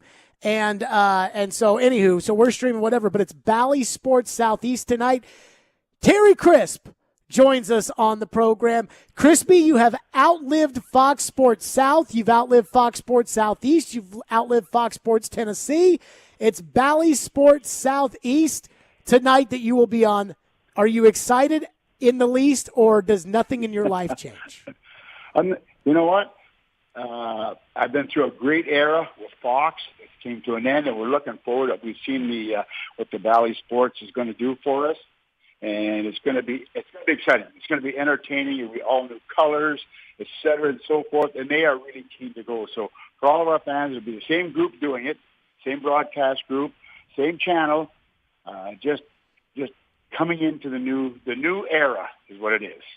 Well, it looks like a new era this season for the Predators, the way they're playing. Crispy, I had Roman Yossi on the show yesterday. I asked him kind of when was the moment you knew this was different? And he said it was the road trip. And I went back and I looked at the road trip. And I said, you know what? I look at the road trip. You beat Tampa Bay, Rene 38-39. Saros 2-1 win over Florida, 40-41. Saros 47-48. Rene 27-30 and 5 of 6 in a shootout. Saros 31-31 against Detroit. Crispy, to me, it starts with the goaltending. Every time this team plays well, it starts with the goaltending. Every time they don't play well, we probably have to look at the goaltending. I know we can talk all about Tolvanen, who's been excellent. We can talk about the way that they've played better. But, Crispy, I think this is about the goaltending. You're a coach. What do you see? Automatic. You can't win without a goalie. You can have everything in place. You can have forwards in place. You can have a defense core in place, et cetera, and go on down the line.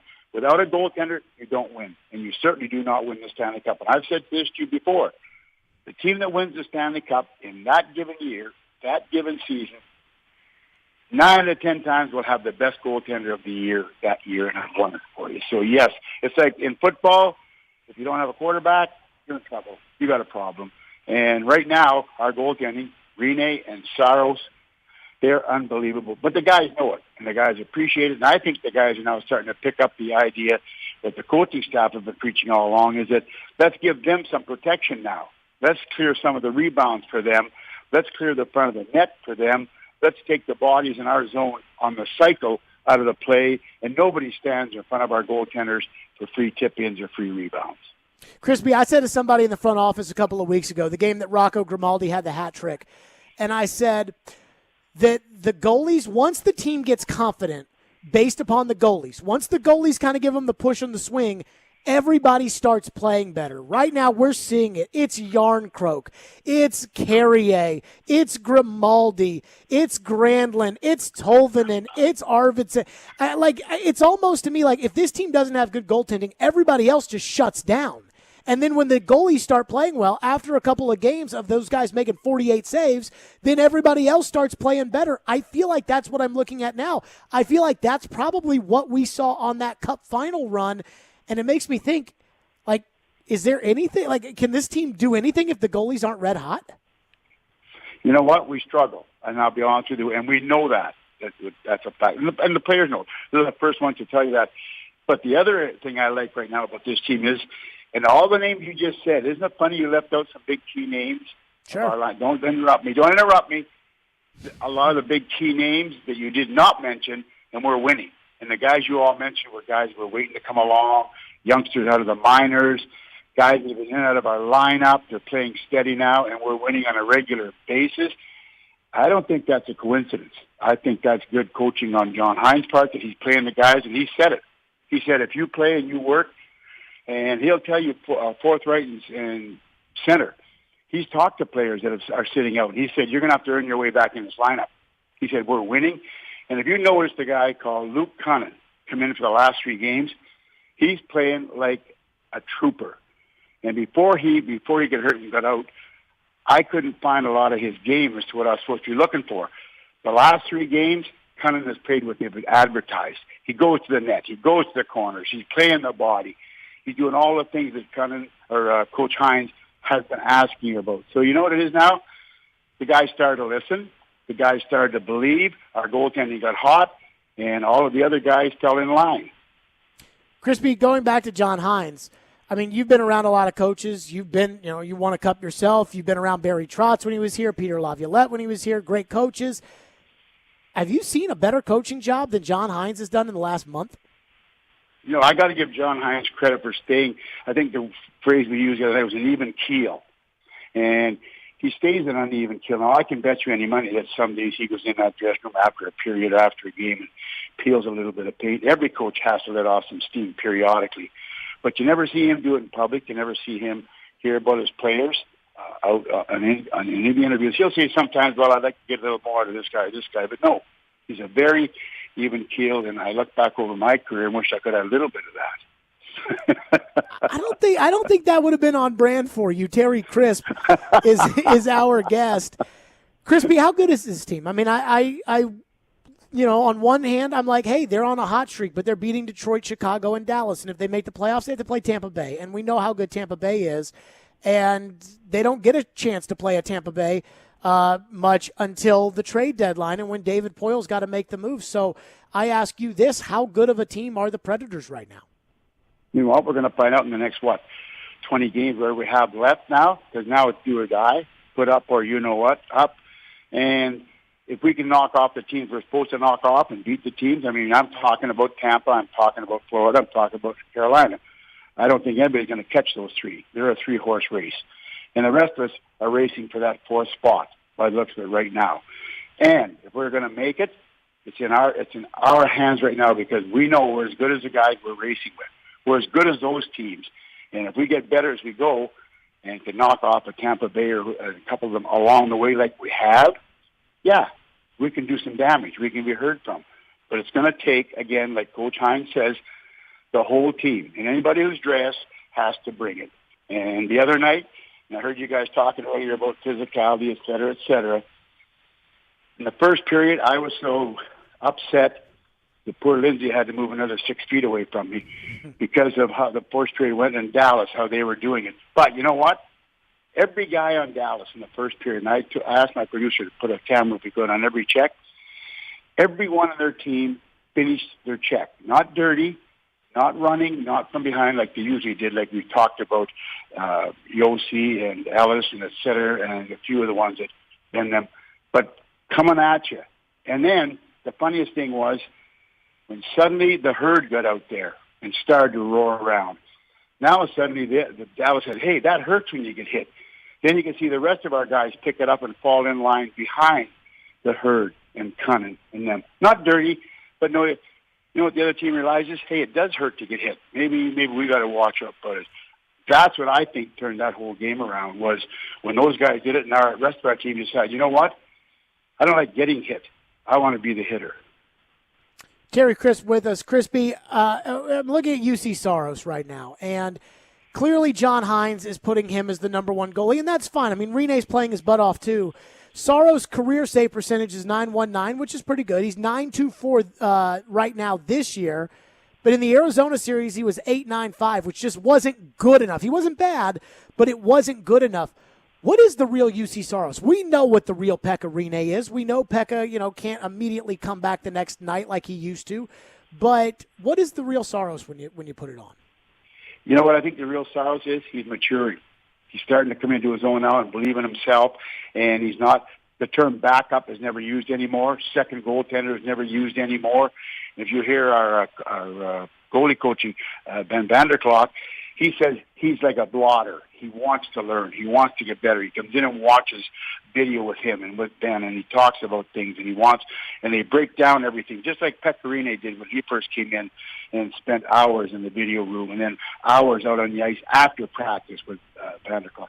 That's what we see in Saros right now, that he's got the confidence that he can do what he's doing and get better at doing it. Last one for you, Crispy, quickly. What do you think about tonight's game? How big is it? And these games with Dallas have been physical, and they've gone to overtime and shootouts. What do you think about tonight? Probably another one.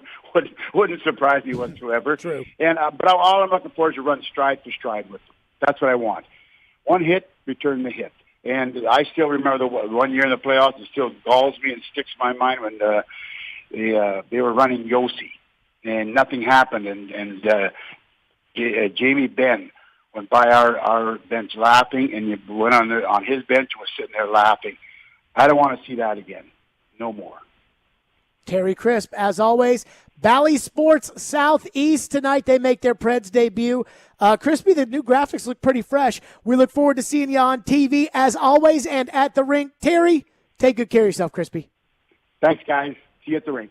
Yep, Terry Crisp joining us as always on the program. Ian, I don't know if you noticed that with Crispy. There were a couple of things he wanted to make sure he got out there. One, he agrees with the caller from earlier this hour who says maybe Dallas is getting a little too dirty. He doesn't like seeing Dallas push the Preds around. No, he does not. The second thing is, and I didn't make so much of a big deal about it. I don't want to say like I felt like it was coach speak, but clearly the idea of John Hines saying that he told Luke Cunnin, hey, if you want to come back in the lineup, you better earn it, has really struck an accord with this team and with Crispy. Yeah, he said that on Darren Donick Chase yesterday, that he had a talk with Luke Cunnin, because Cunnin was kind of maybe ready to play, but the team had been performing so well that he was going to have to, he wasn't going to force him back into the lineup the way they were playing, and that he was just going to have to be ready. And then Forsberg came up dinged up, and Cunnin was able to get back in and hasn't missed a beat. So tonight, big one with Dallas, as Crispy said, it's probably going to be like the others. Overtime, shootouts. Again, Dallas, like if you were to ask me who's the bigger threat to the Predators right now, Chicago or Dallas, as far as the fourth playoff spot's concerned, I would tell you Dallas because of the games in hand. And because the games seem a lot chippier and a lot more competitive versus Dallas. Although how can I say that much about Chicago? You're 4-0 against them, but overtime, decent win Saturday, hold on to your rear end Sunday. So that's probably where the Preds are right now. ESPN 102.5 The Game and T-Mobile have teamed up to help you continue the tradition with a hockey home gating party. It's time to text into the game text line 615-737-1025 for your chance to win the T-Mobile Hockey Home Gate. Watch a weekend Preds game with a Dos Equis prize pack, which includes a case of beer, dessert from Nothing Bundt Cakes, a T-Mobile prize pack, and food provided by 312 Pizza Company in Germantown. Text the word SMASHVILLE to 615-737-1025 now to enter. The winner will be contacted on Thursday. You must be 21 or older to enter. Stillman and Company is delivered by TriStar Moving. We're streaming on the Game Nashville app, on Twitter, on Twitch, on YouTube, on Periscope. Everywhere, we're all over the place. ESPN 102.5 The Game.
Stillman and Company, delivered by TriStar Moving. That's normally how I open segments when we don't have a clip coming back, and then I just realized the thing said Stillman and Company, so, I digress. Time to save cash fast with Nashville's best deals. Go to theGameNashville.com, click on Nashville's best deals banner to get half off a $20 gift card from Grain & Berry in Hillsborough Village. Grain & Berry is Nashville's superfood cafe where healthy meets delicious. Today is opening day in baseball. Now, the staff, the company, the show, today on our Zoom, I said, how many segments should we dedicate to today being opening day in baseball? And Ian, you said a couple, and Caroline was on the Zoom, and she said, let's fire it in there. And I'm like, okay. This is not a show that's going to talk a lot of baseball. And it's not because I don't watch baseball. Because if you know me, you know I am a big baseball fan. In fact, when Caroline and I, when she was here interviewing for the job, we went out to dinner, and we were sitting there talking about the 2006 St. Louis Cardinals. So I'm a baseball guy. I got the Braves game on my iPad right here. They're tied 2-2 in the 8th inning. And, I'm a baseball guy. I just don't feel like the people in Nashville care that much about baseball. 20 years ago, yes. Now, like if we could have a conversation about Derrick Henry working out with chains around his, like legitimate tire chains around his neck, or who's the best pitcher in baseball, I feel like more people want to talk about Derrick Henry with the tire chains around his neck. That's just me, though. But I do have an opening day baseball take. Ian, are you ready for this? Oh, yes, I'm ready. You would say I'm a pessimistic fan, right? At like times. When it comes to the Titans, the At Predators. times, yeah. So when you grow up a Titan fan, I remember I wasn't in the middle of a breakup in 2018, but there was something that had happened, and I remember walking in the door, like, a little brokenhearted, upset, and I said, well, you know what? You're a Nashville sports fan. This is what you're used to. So, I'm used to and a lot of it is rooted in my, the fact that I grew up a Titans fan, and I grew up an Atlanta Braves fan. And I'm a diehard Atlanta Braves fan. And Vanderbilt fan. And Vanderbilt fan. And I'm used to us, the Atlanta Braves, always losing. And so, even last year, when they were up 3-1 on the Dodgers, I didn't take it for granted. I knew, hey, we better win Game 5 because if we don't, the Dodgers are probably going to take the series. And as I watched it all unfold in just typical Atlanta Braves choking fashion, I sat there and watched it and said, yep, that's probably what I'm used to. So I'm ready for this. Ian, this is our year. Uh-oh. The Atlanta Braves, I believe this. I think the Atlanta Braves, minus a catastrophic injury to Freddie Freeman or Ronald Acuna or one of those guys, minus a catastrophic injury, I think the Atlanta Braves are going to win the World Series. You feel good about their pitching this year? I do. Usually that's money. What you're a little bit sketchy on, their pitching. So they spent money on the pitching this year. They went out, got 2 free agents, Charlie Morton and Drew Smiley. They got Max Fried. They got Ian Anderson, the young 3rd overall pick in the draft, who's a baller. They got Mike Soroka, who got hurt last year, coming back from injury. They got depth in the minors. I like the back end of the bullpen. Don't love it, but I like it. But I just think the lineup is stacked. I think the pitching rotation is solid. I think this is our year. I really think this is our year. This is the first time for me, a diehard Braves fan who grew up, really grew up in that 14 straight division titles. I grew up, and I'm used to them losing. I am. This is the best I have felt about the Braves since 2003. Their team, and that was when they still had Greg Maddux, and they had Gary Sheffield and Chipper Jones and Andrew Jones, and Javi Lopez hit 43 homers, and that's how I feel about the Braves. Now, the Mets, I should have gotten into this with TD earlier. The Mets are like the hot team because they got this new owner that spent a bunch of money, and they've got some nice players. But I can't tell you how many times the Mets have spent money in my life. I'll believe it when I see it with the Mets. Forget about them. Washington, I think their window's closed. They won a title, but I think it's closed. The Yankees, I think the Yankees are solid. I think the Astros are always going to be solid. Tampa Bay, the Dodgers, and maybe San Diego. Those are the contenders this year, I feel like, in baseball. and I think the Braves are going to win the World Series. Well, I really do. do. I hope you're right for your sake and a lot of the listening area's sake. Lots of Braves fans around here. Well, I've got the Bally Sports app up, the Bally Sports, the new Fox Sports Go app. I got that up. I'm watching the Braves right now. And, Kung Fu Panda just hit a pinch hit home run to tie it at 2, Pablo Sandoval. And I don't even know if Kung Fu Panda is politically correct anymore to call Sandoval that, but I'm sorry about that. That's his nickname. But Panda hit the home run, and it's tied at 2. And I'll tell you, I feel like this year's our year. Nate wants to weigh in on the Braves. Phone line driven by WilsonCountyHyundai.com. Go ahead, Nate. Good. I'm a big Braves fan, too. I haven't yet. I'm thinking about it. Are you willing to do what Chase did earlier today? Maybe not to the extent. What'd he do? But maybe throw a little down on the Braves, because I think they were at like plus 550 on FanDuel. I mean, honestly, yeah. Nate, I would put some scratch. Thank you for the call. I would legitimately put some scratch on the Braves. I mean, I really believe in this Braves team. And again, opening day is the day that every fan base feels like they're going to win. I remember when I was a kid, and even if the Titans had a down year, I just always felt like the Titans were, our team. Like, I just always felt like, hey, the Titans this year, I know they were 4-12 last year, but they drafted Pac-Man Jones in the first round, and I feel like this is the year. And I used to always think that about the Titans.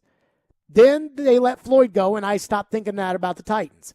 I oftentimes think about the Braves. Hey, they're good, but I need to see a little more.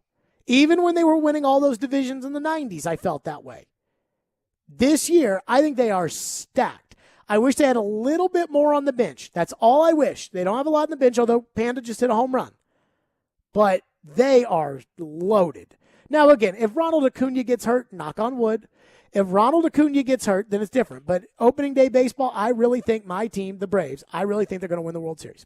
615-737-1025 is the phone number, 615-737-1025. Todd McShay has a 2-round mock draft out. Titans have some holes. McShay goes defense. They went defense in free agency. There are defensive players to be had in this draft. But what would that say to the offensive guys? We'll get to that coming up next. Stillman & Company, we're delivered by TriStar Moving on opening day. Happy opening day, everybody. It's ESPN 102.5 The Game.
Stillman and Company, ESPN 1025, the game, NFL draft season. We got a big Preds game tonight. Sean Henry, team president and CEO, team is red hot. Sean Henry will join us in 30 minutes. I am so distracted over here. I've got my phone with everything going on it. So if you're looking on the stream, I've got my phone. I've got the iPad underneath the camera because I'm looking at the Braves on Bally Sports. I've got the call screener up. I just got everything going on. We got baseball, we got hockey, we got football, we got Todd McShay's mock draft. I mean, we just got a ton of stuff to get to. And not only that, did you guys see Ryan Tannehill?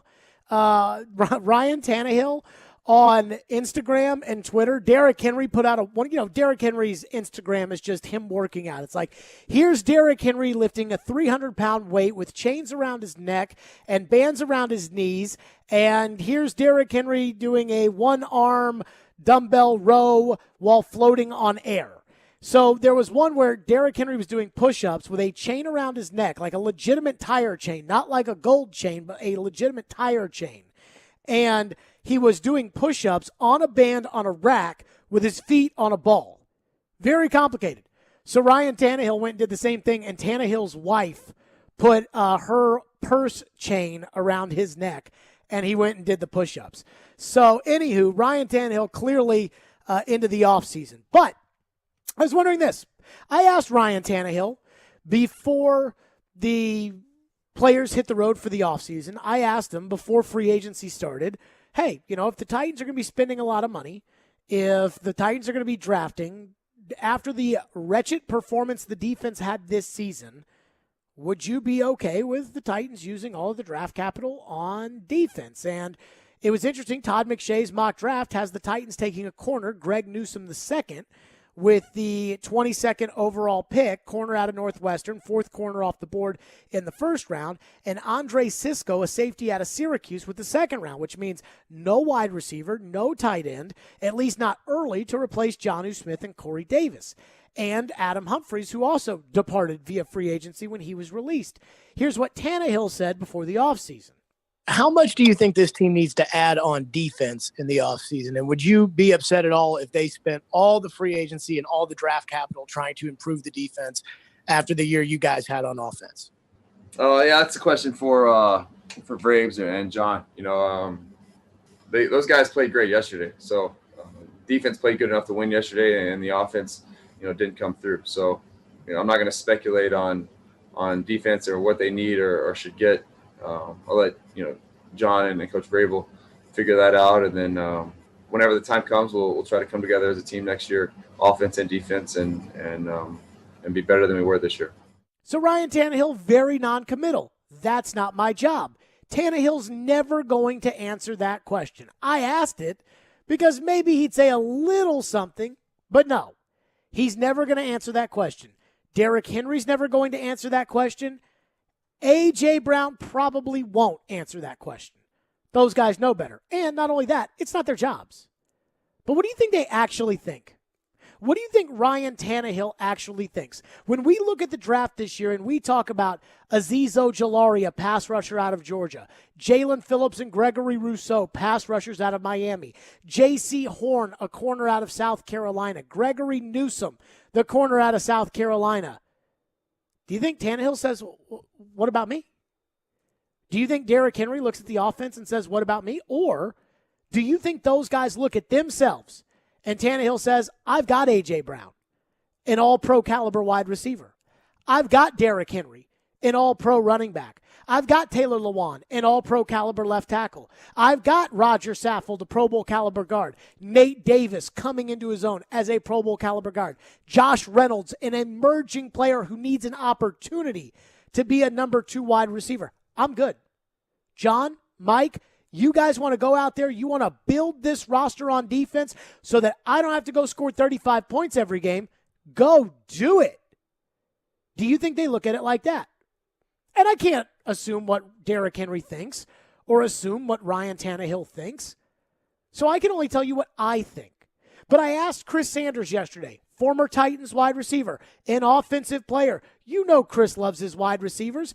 Here's what Chris said when I asked him, hey, if they spent all the money in free agency, which they did mostly on defense, Bud Dupree, Danico Autry, Janoris Jenkins, and then, the scraps to Anthony Ferkser and Jeff Swaim, but mostly defense.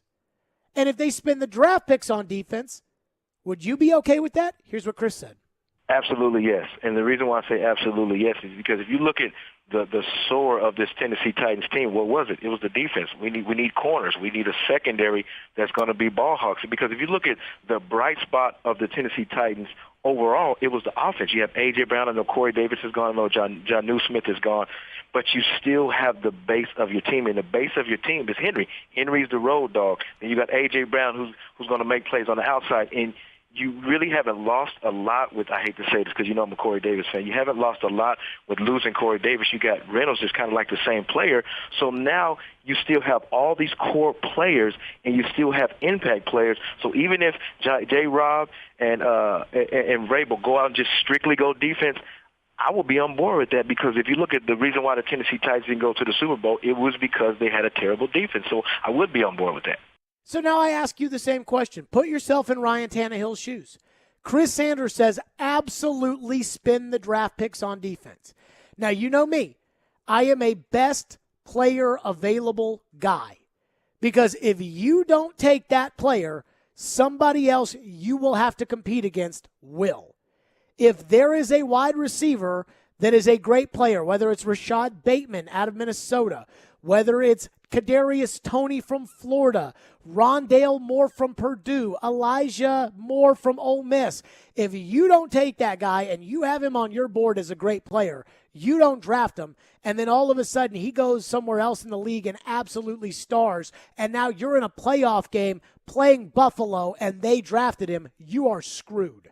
So I always say, hey, best player available, even if you've got somebody at the position, unless it's like a kicker. Best player available. But at the same time, don't we think, hey, defense, defense, defense? What if they go get 2 pass rushers with their first 2 picks? They still have 2 other picks in the top 100, but if they get 2 pass rushers, they go from a team that had Harold Landry and a band of nobodies to Harold Landry, Bud Dupree, pass rusher in the first round, pass rusher in the second round. Could you imagine the rotation? You could, in obvious passing downs, put 3 or 4 of those guys on the field at the same time. You could put those 4 guys on a 3rd and 14. You could put those 4 guys on the field, and you could put Jeffrey Simmons with them. And now, hey, come and get it, quarterback. I'm just throwing it out there. Corner, Greg Newsome. TD says he's a first-round corner. He's a lock-you-down corner. Put him out there. Okay, take him with the first pick like Todd McShay says. Go defense for the second pick. One of the pass rushers. If they're still there, you can trade down, it looks like, in this draft and add pass rushers. But would Ryan Tannehill be okay? If he takes an offense that lit up the scoreboard most of the time last year, they were not as good as their press clippings said. They were not the number 1 scoring offense in the league like they were in December. They weren't really the number 3 scoring offense in the league in reality. When they played Green Bay, they couldn't score. When they played Baltimore in the playoffs, they couldn't score. I mean, they could light up Detroit. They could light up Jacksonville. But they couldn't light up Green Bay. So I think, hey, let's calm down a little bit. A lot of those were put up against the Houston Texans. But if Ryan Tannehill shows up, and on day 1 of whatever the offseason program is going to look like, Ryan Tannehill walks in the door, and there's no new faces except for Josh Reynolds, is he okay with that? Is Derrick Henry okay with that? Is A.J. Brown okay with that? Chris Sanders says he's okay with it. Me, I'm okay with it. I thought the Titans' defense last year was that bad. And with Tannehill at quarterback, now this is maybe where Tannehill and I disagree about this. With Tannehill at quarterback, I'm not sure he's ever going to be good enough to be able to carry a team with a subpar defense to a Super Bowl. Peyton Manning did it in 2006 with Indianapolis. Patrick Mahomes can take hits on defense, and Kansas City probably can still find themselves deep into the playoffs, maybe the Super Bowl. Ryan Tannehill can't do that. So I would say, hey, again, best player available. If the best player available at your pick is Najee Harris and you can't trade out of the pick, you have to take the player. But I do think the focus needs to be on defense. I love the signing of Danico Autry. I like the signing of Bud Dupree. I think Amani Hooker is going to fit in on the back end of the defense as a starter. I'm glad they could re-sign Jayon Brown. I think Janoris Jenkins is similar to Malcolm Butler, and I think Christian Fulton can be at least the same nothing that Adoree Jackson was last year. You can be optimistic or pessimistic about Fulton. I don't think there's any way to know. But the team still needs help on defense. Defense, defense, defense. At the end of the day, this team's coach is Mike Vrabel. That means they need to focus on defense. Their best player, Derrick Henry, is a running back. Running the ball, playing defense, an efficient and opportunistic quarterback, that is their key to success.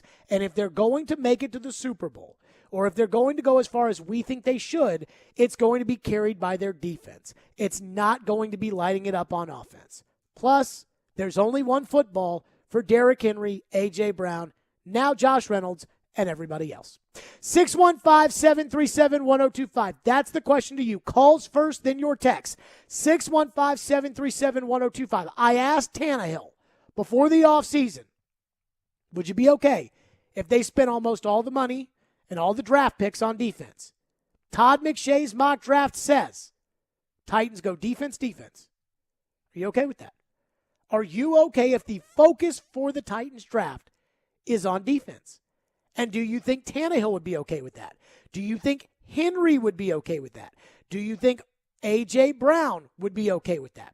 615-737-1025 is our phone number, 615-737-1025. Plus TD was on our show, and he broke down some of the dudes that have been mocked to the Titans or in the discussion for the Titans and how they would fit. We'll go over those next. Stillman and Company, we're live from the wholesaling studio, powered by RumbleOn.com. It's ESPN 1025 The Game. We're delivered by TriStar Moving. We're streaming on YouTube, Twitter, Twitch, Facebook, Periscope, you name it, and, of course, the Game Nashville app.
You look at the Tennessee Titans, what's the two glaring needs that they need? They need a top cornerback and they need an edge rusher. I know the Tennessee Titans signed Dupree, which is great, but you still need some more depth and you need some more guys to go get it. I mean, look at how deep the corners are in the draft. I mean, you got Elijah Moda, you got Shakir Brown, you got Sean Way from the Ohio State University. Then you have some pass rush. You have Azizi, I can't pronounce the name, Ajari or something like that. I can't. Aziz Ojolari. Thank you so much. And I've had a lot of practice. I know, but then you have the kid from Penn State, Jason Away. I mean, you have a lot of opportunities. So if those guys start sliding, then now you have to pick up the litter to get a top cornerback and also get a top edge rusher to even take it even further.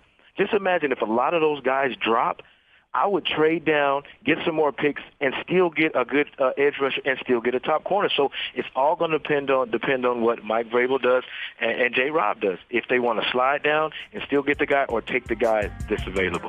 Chris Sanders, who called in earlier today with the worst April Fools in the history of April Fools. Ian, have you ever heard Chris Sanders talk more about wanting to spend money and draft picks on defense than we've heard in the last 3 days? I do not believe so, no. That is very off-brand for Chris Sanders, who is he is like, he likes the wide receivers more than anybody I've ever. Every ex-wide receiver I've ever met is pro wide receivers, but I think he is more like, oh, they got to go get a receiver. They need another receiver. They need a trade for a receiver. They need to draft a receiver. He is more of that than anybody I have ever met. So, Ian, unless you have a thought, we'll go to the phones. To the phones. 615-737-1025. Phone lines driven by WilsonCountyHyundai.com. Mike is up next on the Titans defense. Thank you for calling. Go ahead, Mike. Hey, thanks, Jared. So being a Chiefs fan, going into the draft last year, I was in the same boat. I think just like the Titans, we needed to go all defense. But it's like you said, you want to go that route, but really best available is the route to go with Clyde Edwards-Helaire. So I think you mentioned Najee Harris. Everybody might not like that pick. But was Clyde Edwards-Helaire the best available player at that point? Right. I mean, couldn't you make the argument he wasn't even the best available running back? So. Yeah, I think 31. I think that was a good value pick. So I actually disagree. I thought that was a need pick. Yeah. I mean, I thought, Mike, thank you for your call. I thought that was a need pick, Edwards-Helaire. And I like Edwards-Helaire. The two players, when I watched LSU tape, because remember, this time last year was like the height of the COVID shutdown. Like, there was just nothing to do. There was nothing open. You couldn't go out to eat for dinner. You couldn't have people over. You couldn't go to a bar. You couldn't watch the game. There was just nothing to do. And so I watched a lot of college games. And the two players, I watched a ton of LSU. Looking at some of the corners, looking at some of the receivers, because we knew that that's kind of where the Titans would be. The two players that absolutely popped every time I watched an LSU game, Jamar Chase, the wide receiver in this year's draft, and Clyde Edwards-Helaire, the running back. I love Edwards-Helaire, but I didn't think he was worth a first-round pick. I didn't think he was the best running back at that spot. Now, he might have been the best running back for them at that spot because Jonathan Taylor, who I think was the best running back in the draft, Jonathan Taylor's more of a bruising running back, more of a physical runner, whereas Edwards-Helaire is more involved in the passing game, which, of course, is what Mahomes wants to do. But I just never felt like Patrick Mahomes needed that kind of guy. I've always thought that a team like that probably needs defense, but I also understand the idea that, hey, you've got a great offense in Kansas City. The difference between Kansas City and the Titans is obvious, which is you can have an offense in Kansas City that scores 50 points a game and go out there and compete with almost anybody. Ryan Tannehill's never going to do that. A team with a physical running back like Derrick Henry shouldn't do that. They should run Derrick Henry and just turn around, hand him the ball, and get Derrick for 7, Derrick for 4, Derrick for 6, Derrick for... The one thing Derrick does a lot of, though, that people don't, and you don't win the rushing championship 2 years in a row if you don't do this, is Derrick hits the home run now. Like Derrick will hit the home run. Derrick will get the ball, and he will go 60 yards. And so it crushes your time of possession. It's like a passing team. But at the same time, I don't think the Titans can win with just that. The Titans need a defense. If you're going to win with Mike Vrabel as your coach, you need to have a defense. I'm not saying Vrabel should be calling defenses. I think we've learned our lesson with that. But I do think if you're going to have a Mike Vrabel team, you got to have at least a little defense. And not only that, if we were to compare the star players on the Chiefs on defense to the star players on the Titans on defense, I don't even think it's close. They have Chris Jones, Frank Clark, Honey Badger, and I think there's somebody else I'm forgetting on defense. And you've got Kevin Byard, who last year had his worst year as a player in the NFL. Maybe Simmons. Adam in Portland texts into the text line and says yes and no as far as spending all of the money in draft on the offense and defense is concerned. Titans still need a tight end. Do you like Anthony Ferkser that much? So let me say this. I think the Titans are in a rock and a hard place as far as what to do at tight end. There's not a tight end in this draft whose name isn't Kyle Pitts that could come in right away and be a starter and be an adequate replacement for Jonnu Smith. That guy just does not exist. You could take a pass rusher at 22. That guy could be on the football field week 1. Tommy Tremble out of Notre Dame is probably the best fit. If you were to go with a tight end early in the draft, you would have to take him at 52. I'm trying to figure out, let me see here. I'm going to mess up where I am on the stream, but I'm going to look at where McShay has Tommy Tremble. Because if you really want to go tight end, he does not even have him he doesn't have him in the top 2 rounds. So maybe you could get Tommy Tremble in the 3rd round out of Notre Dame, but he's a blocker. And he would have to develop a little bit his pass catching. Brevin Jordan in the 3rd round out of Miami. TD talked a lot about him. Joe Rexrode put Brevin Jordan on his list of guys that he would draft in his mock draft in The Athletic. That guy is going to take a couple of years to develop. Jonnu Smith took a couple of years to develop. Mike Mularkey's last year, Jonnu Smith's first year, Jonnu Smith was not ready to be a number 1 tight end.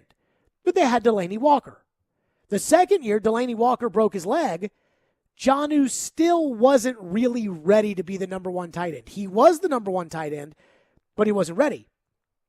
I think if you're the Titans, you should approach it like this. You should wait it out. So don't go looking for a tight end because no one's going to come in right away. Don't go searching for somebody in the draft and say, okay, Tommy Tremble, who's got less than 400 career receiving yards at Notre Dame, come on. You're our starting number 1 tight end. Slow down a little bit on that. Brevin Jordan, Trey McKitty out of Georgia, you're our number 1 tight end. Those guys aren't going to be ready. I don't love the idea of Ferkser and Swaim being the guys. Certainly not my first choice. I would love to add a tight end between now and then.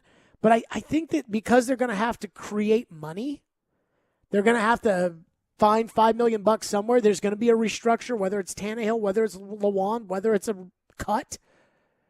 I feel good about the idea that after June 1st, the Titans should be able to go out there and find a tight end who is a starter and is starting quality, or even on the trade market, and find a starting caliber guy that can do both block and receive. So I'm not going to get, when we're talking about a pass rusher in the 1st or 2nd round, or a corner in the 1st and 2nd round, you never have enough corners. You never have enough pass rushers. Tight end, you could in theory squeak by with Ferkser and Swaim, although I don't love it. Texter says, it's been proven that good teams shut Derrick Henry down, and Tannehill can't lead the Titans to more than 14 points. I mean, I guess I'd kind of disagree with that. I thought Cleveland was a good team last year. Now, again, we have to take into account the fact that the Titans had no defense. But Tannehill threw for something crazy. I want to say 400 yards or something in that Cleveland game. Corey Davis had 180 yards receiving. They scored 30-something points. They just couldn't stop Cleveland from scoring 40-something. So I do think Tannehill can win some games with his arm. But, yeah, the key is to not let Henry get shut down. That's the key. That's Tannehill's job. That's that play-action pass. Don't let Henry get shut down. 615-737-1025. The Preds are red hot. Team president and CEO Sean Henry joins us next. Are they as excited about this as maybe some of you all are?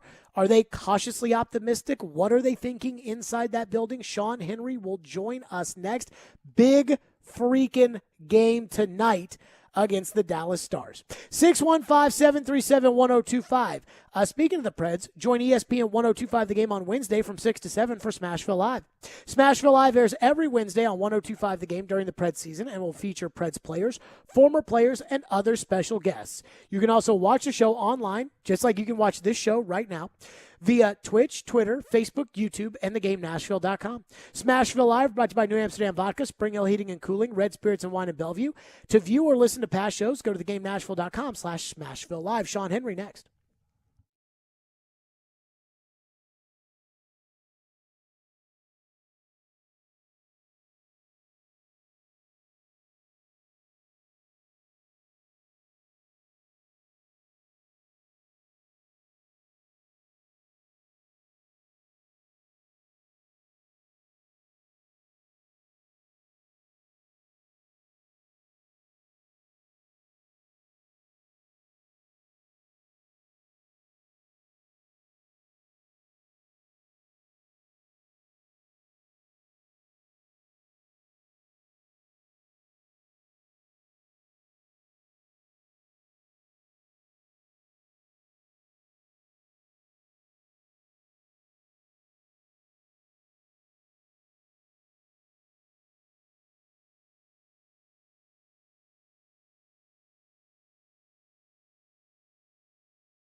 The Predators are red hot, 6 in a row. They beat Dallas on Tuesday night in overtime. The backhander from Eli Tolvanen.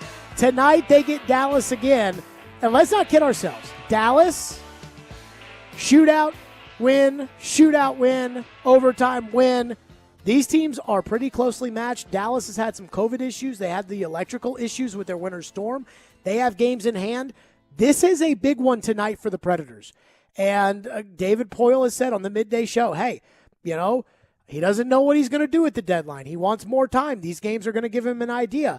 But that doesn't mean that the team isn't red hot. Yesterday, Roman Josi was on our show, and he was talking about just the change in the mentality and the feeling and waking up in the morning when you've won 6 in a row. And I'm sure that's the same way for Sean Henry, team president and CEO. Sean, first let me say this.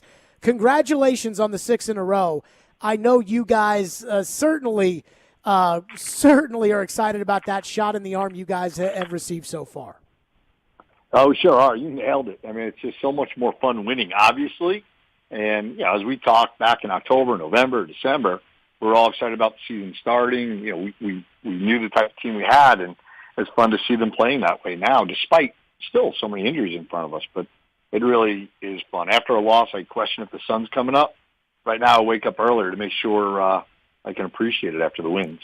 Well, I go back to a sit-down you did with Adam Vengen about 6 weeks ago, 5 weeks ago, when things were not going well. And, Sean, I'm not going to lie. I read that like 7 times, like a Talmudic scholar, trying to read between the lines about the future of the team and the organization and David Poyle and everything. And I know that that's not fun for you. I know that's not the kind of interview you like to do. That's not what you want to be talking about, a team that's winning and a team that's having success. But I guess what I would say is, at that point, you didn't seem too high or too low. I'm guessing right now, even though the team's winning, you're not too high or too low. How would you feel kind of compared to where you were then to where you are now with this team? Well, I think you hit it right on the head, and I'd like to think I'm always this way. You never get too high or too low on wins and losses. You do on trends a little bit, right? You get a little bit happier, a little bit more concerned, a little bit more focused, depending on where you are in the cycle. But, you know, back then, I was like everyone on our team. You know, you're a little frustrated. You know it can be better. You believe it can be, but you get anxious, almost manic for time. You need the next game to start, you know, to have happen what you think should be happening. So, but again, like you said, you're never too high, too low. It's nice to be back on your show. It's the first time you had me on, you know, and I think it's only because we're in the playoffs now, so you know, we're going to win big. But it's more fun, obviously, to be talking about the team going well.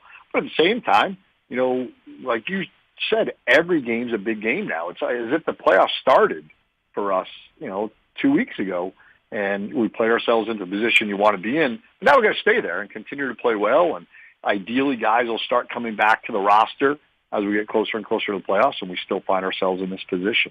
But every game is so big because of the dynamic of the in-division schedule. How have you processed the last 2 months? I mean, like, you know, when you're sitting there kind of in a leadership position and things are not going to plan and people are freaking out and we're trying to figure out, you know, is this team just not that good or do they have the potential? And then all of a sudden something clicks a little bit and now everybody's feeling good, but at the same time, you almost have to be cautious that, hey, there's a trade deadline upcoming, and who knows what you guys may get offered. It feels like a very odd spot to be in when you're in a leadership position. Yeah, if it was easy, you wouldn't get that paycheck on Fridays. There's a lot of truth to that now. Yeah, but it's still fun. Don't get me wrong. It's just a wonderful place to be. But in a year, and you're looking past 13 months, where so much is out of your control, and you're trying to respond the best you can to real pain people are feeling, from the tornadoes to obviously the pandemic to the Christmas morning bombing to just the floods of this past weekend, it does put a lot of things in perspective. And the things you can control, you have to work really hard on. The things you can't control, you have to try to keep outside of yourself a little bit more. And, you know, believe in what you've tried to do and then be realistic in measuring it. And as you said, when volume was turned up a little bit on certain levels of criticism or where they're coming from or why, you know, they do affect you. Anyone that says it doesn't is just not being truthful. But it can't change the way you're thinking or the way you're approaching what you do. And that, I think, is really, really important, because if you do, you're probably going to make the wrong decisions, you know, day in and day out. But it's right now, I always say, when we get close to the trade deadline, there are normally, 2 to 6 teams that absolutely know what they're doing because they're so far out of it or so far, you know, into it that, you know, something disastrous would have to happen. You know, so it's the same situation we all find ourselves in almost every year. And I think the real unique one was St. Louis 2 years ago. If you remember, in January, where they were sitting and then where they ended up. There are a lot of those stories, you know, out there year in and year out, you know, in and around our league, because we are so close. I mean, the best team versus the worst team in our league, not a whole lot separates them in reality. How excited are you when you watch Ellie Tolvanen play and the things he's doing right now? I mean, I know that you I remember that you and I talked. We had the first interview with Ellie Tolvanen on our show. He was 18. I mean, it looked like he was fresh out of grade school when he sat down with Floyd and I a couple years ago. He's grown. He's developed. I mean, how excited do you get watching him and seeing all that potential? Oh, it's incredible. It really, really is. And it really goes to the work that our guys in Milwaukee do year in, year out. I mean, look at our roster this year. All the guys are competing at a really high level that, came up from Milwaukee just a year removed or even in season. And, but it's really fun when you see someone that you believed in, you drafted him as a prospect. He bought into, coming to North America when he did. And, he knew what he had to work on. And we see the fruits of it now. And ideally, you see that emerge almost every year coming out of the minors or out of your draft. And, from 2015 through 18, 19, we were trading away some of those draft picks to chase, into the playoffs. And it just is nice when you get to keep some of those first-round picks. And I think we're going to get a really good surprise. Again, not a surprise, but another good player added to our roster next year from Milwaukee. And then the year after, you'll have another one come. But Tolvanen is such a wonderful example of someone buying into where he wants to be, working on it, and then getting there. It's just tremendous. Sean Henry's our guest, Predators President CEO. We had Roman Yossi on the show yesterday, and I asked Roman, it's funny thinking about John Hines because I've watched this season play out, and Sean, you know this, that when things don't go well, fingers get pointed right at the coach, and that's in any sport. But when you guys hired John Hines, I was skeptical. You came on the show that day, and you were like, trust me, this guy is a good coach. Terry Crisp a couple of weeks ago said some things I thought in defense of Hines that made me say, I'm going to listen to what Crispy has to say. It now seems like the message that Hines has consistently preached has gotten through. We had Roman Yossi on yesterday. Here's what he said about Coach Hines. Take a listen.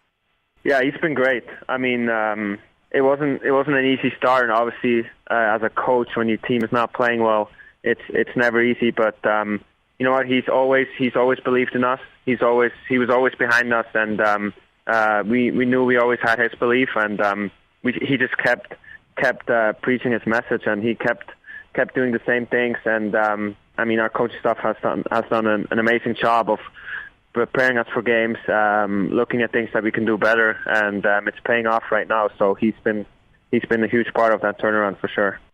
When you hear that and you think back to hiring John Hines and what he's been through, what do you think? Oh, it makes you smile. It really does. When a player of Roman's caliber, says those things, and he's in the room helping push the message too. It's rewarding. It really, really is. And no excuses offered on any level for where we are or what happened in the playoffs last year. But it's a tough time to take over a team. I mean, John came in and the pandemic hit, I think, a month or so later. That's tough to get to know the guys when literally you can't spend as much time with them as you normally would. Our practices are fewer and further between because of the travel schedule and the game schedule. And then even, training camp was so restricted in what the guys could do together that I just think it's amazing how things are coming together. But it just shows if you believe in what you're doing and you do have the right message, it's just you got to keep repeating it and getting it through. The thing that strikes me about John Hines that I think I picked up on is I feel like his even keelness and his class, I think that kind of means something because when the team got booed off the ice in the second period in February against Detroit, I asked John after the game, about hearing the boos as they left it, and he said, hey, we got to play better. We got to play better. Last week when you had the incident with Tim Peel, and I asked John about that, he said, hey, the league's got to handle that, but we've got to overcome whatever it is, injuries, officiating. It's like he's never really changed off of that message, and I guess the way I say it is I always like a guy when, things are going their way and they feel and they act a certain way. And I can't stand that same guy when things aren't going their way and they act a totally different way. I feel like he's kind of always been the same. And I think the players have bought into that of like, okay, this guy is not looking to get rid of us. This guy is not looking to run us away. This guy's not, it's just kind of, that's who he is. And I think that has actually gotten through to the team. And you bring that full circle. One of the first questions you asked about being too high or too low, I think that personifies John. Like, this is what we got to do. And even like I said, you control what you control. I loved his answers to your questions on both those two incidents, where one was very candid, very honest that, well, we got to give the fans something to cheer about. you know, a lot of coaches would almost knock the fans, if you will, and his response was just dead on. I think you thought so as well. And then again, with the Tim Peel situation, like I said, it had nothing to do with us. We just have to keep playing our game. And if you don't preach that, you could see getting sideways because of something that really is so far out of our control. Again, you just look inward and work on what you can. Sean Henry's our guest. I'm getting my first vaccination next week. I know a lot of people have already gotten their shots. I think awesome. I think in the state of Tennessee, it opens up next week. I think it opens up to pretty much anybody that can get the vaccine, and we see the efficiency of it. What are kind of some of the talks behind the scenes with you guys in the city and about not just, and when I say this, I don't just mean Preds games, but also everything else that goes on at Bridgestone Arena, the big concerts we're used to, the shows, kind of where are we as we develop with the vaccine rollout? Well, I'm so glad you're getting it, by the way, so thank you. I mean, to me, it's the most patriotic thing you can do. And even if you're a selfish person and, you don't want to get a little ouch in your arm, the Fauci ouchie, go out and get it, because the fastest way we're all going to come back the fastest, all of our businesses are going to be thriving again, is for, most of the country to get that vaccination. So the city has been great. The Board of Health works with us almost daily on our plans. We added a few hundred seats that started just the last game, some even on the glass. I'm sure you noticed that. And it's nice to go there.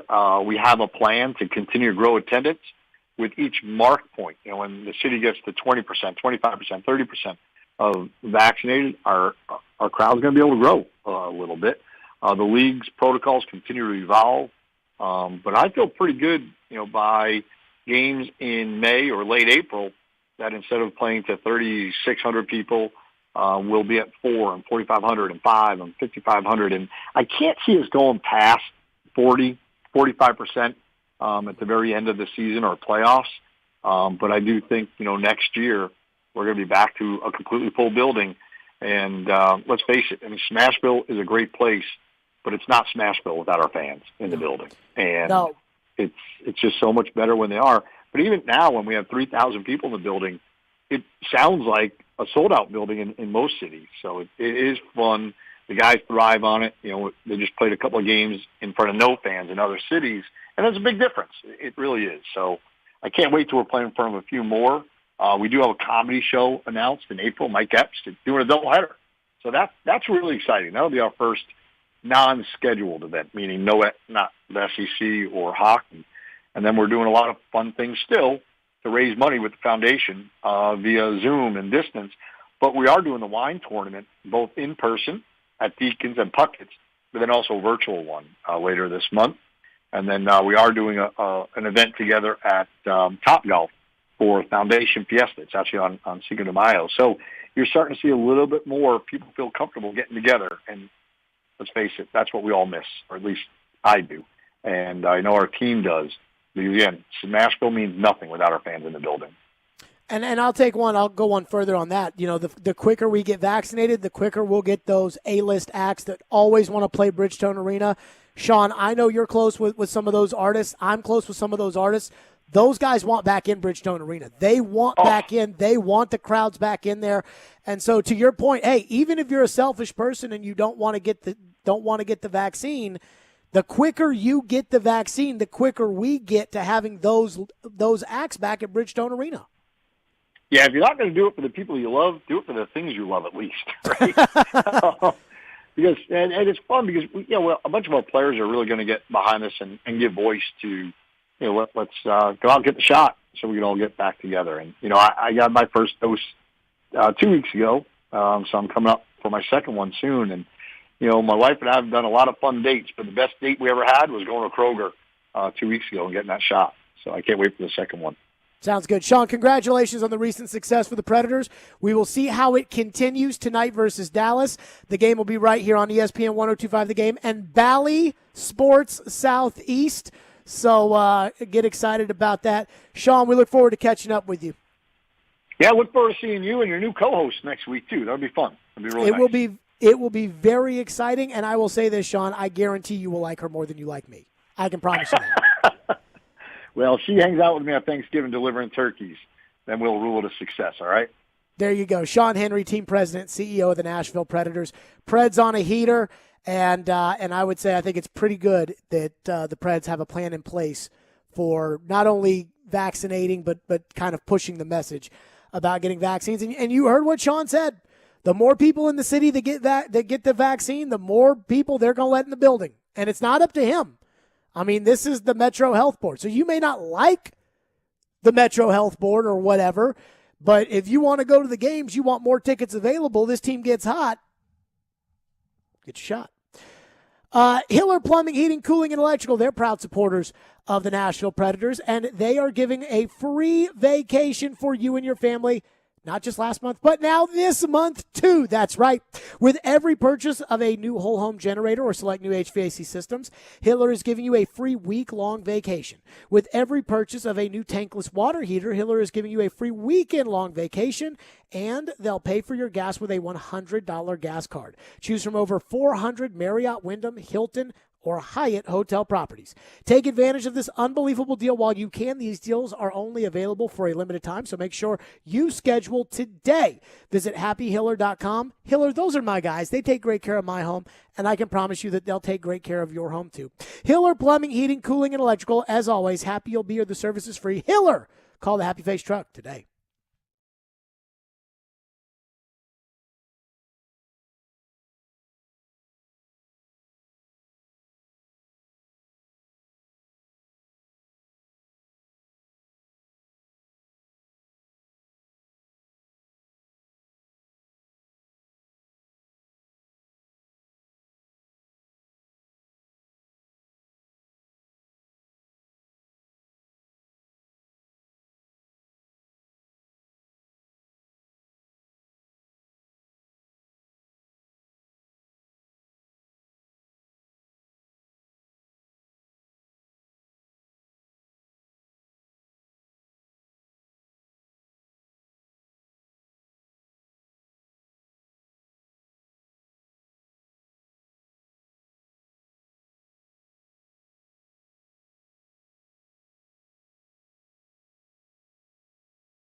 in Smashville. Deflects back for Duchesne. His shot's up, and the score! What are the keys to victory tonight? What's being said in the locker room?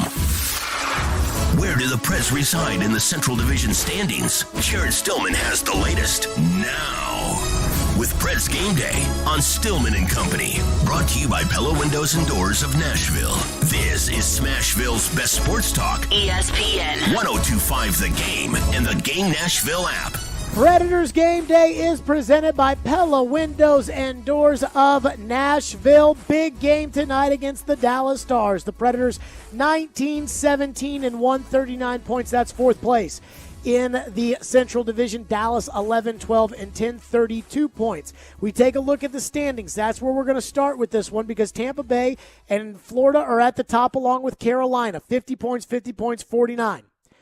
Then you got the Predators.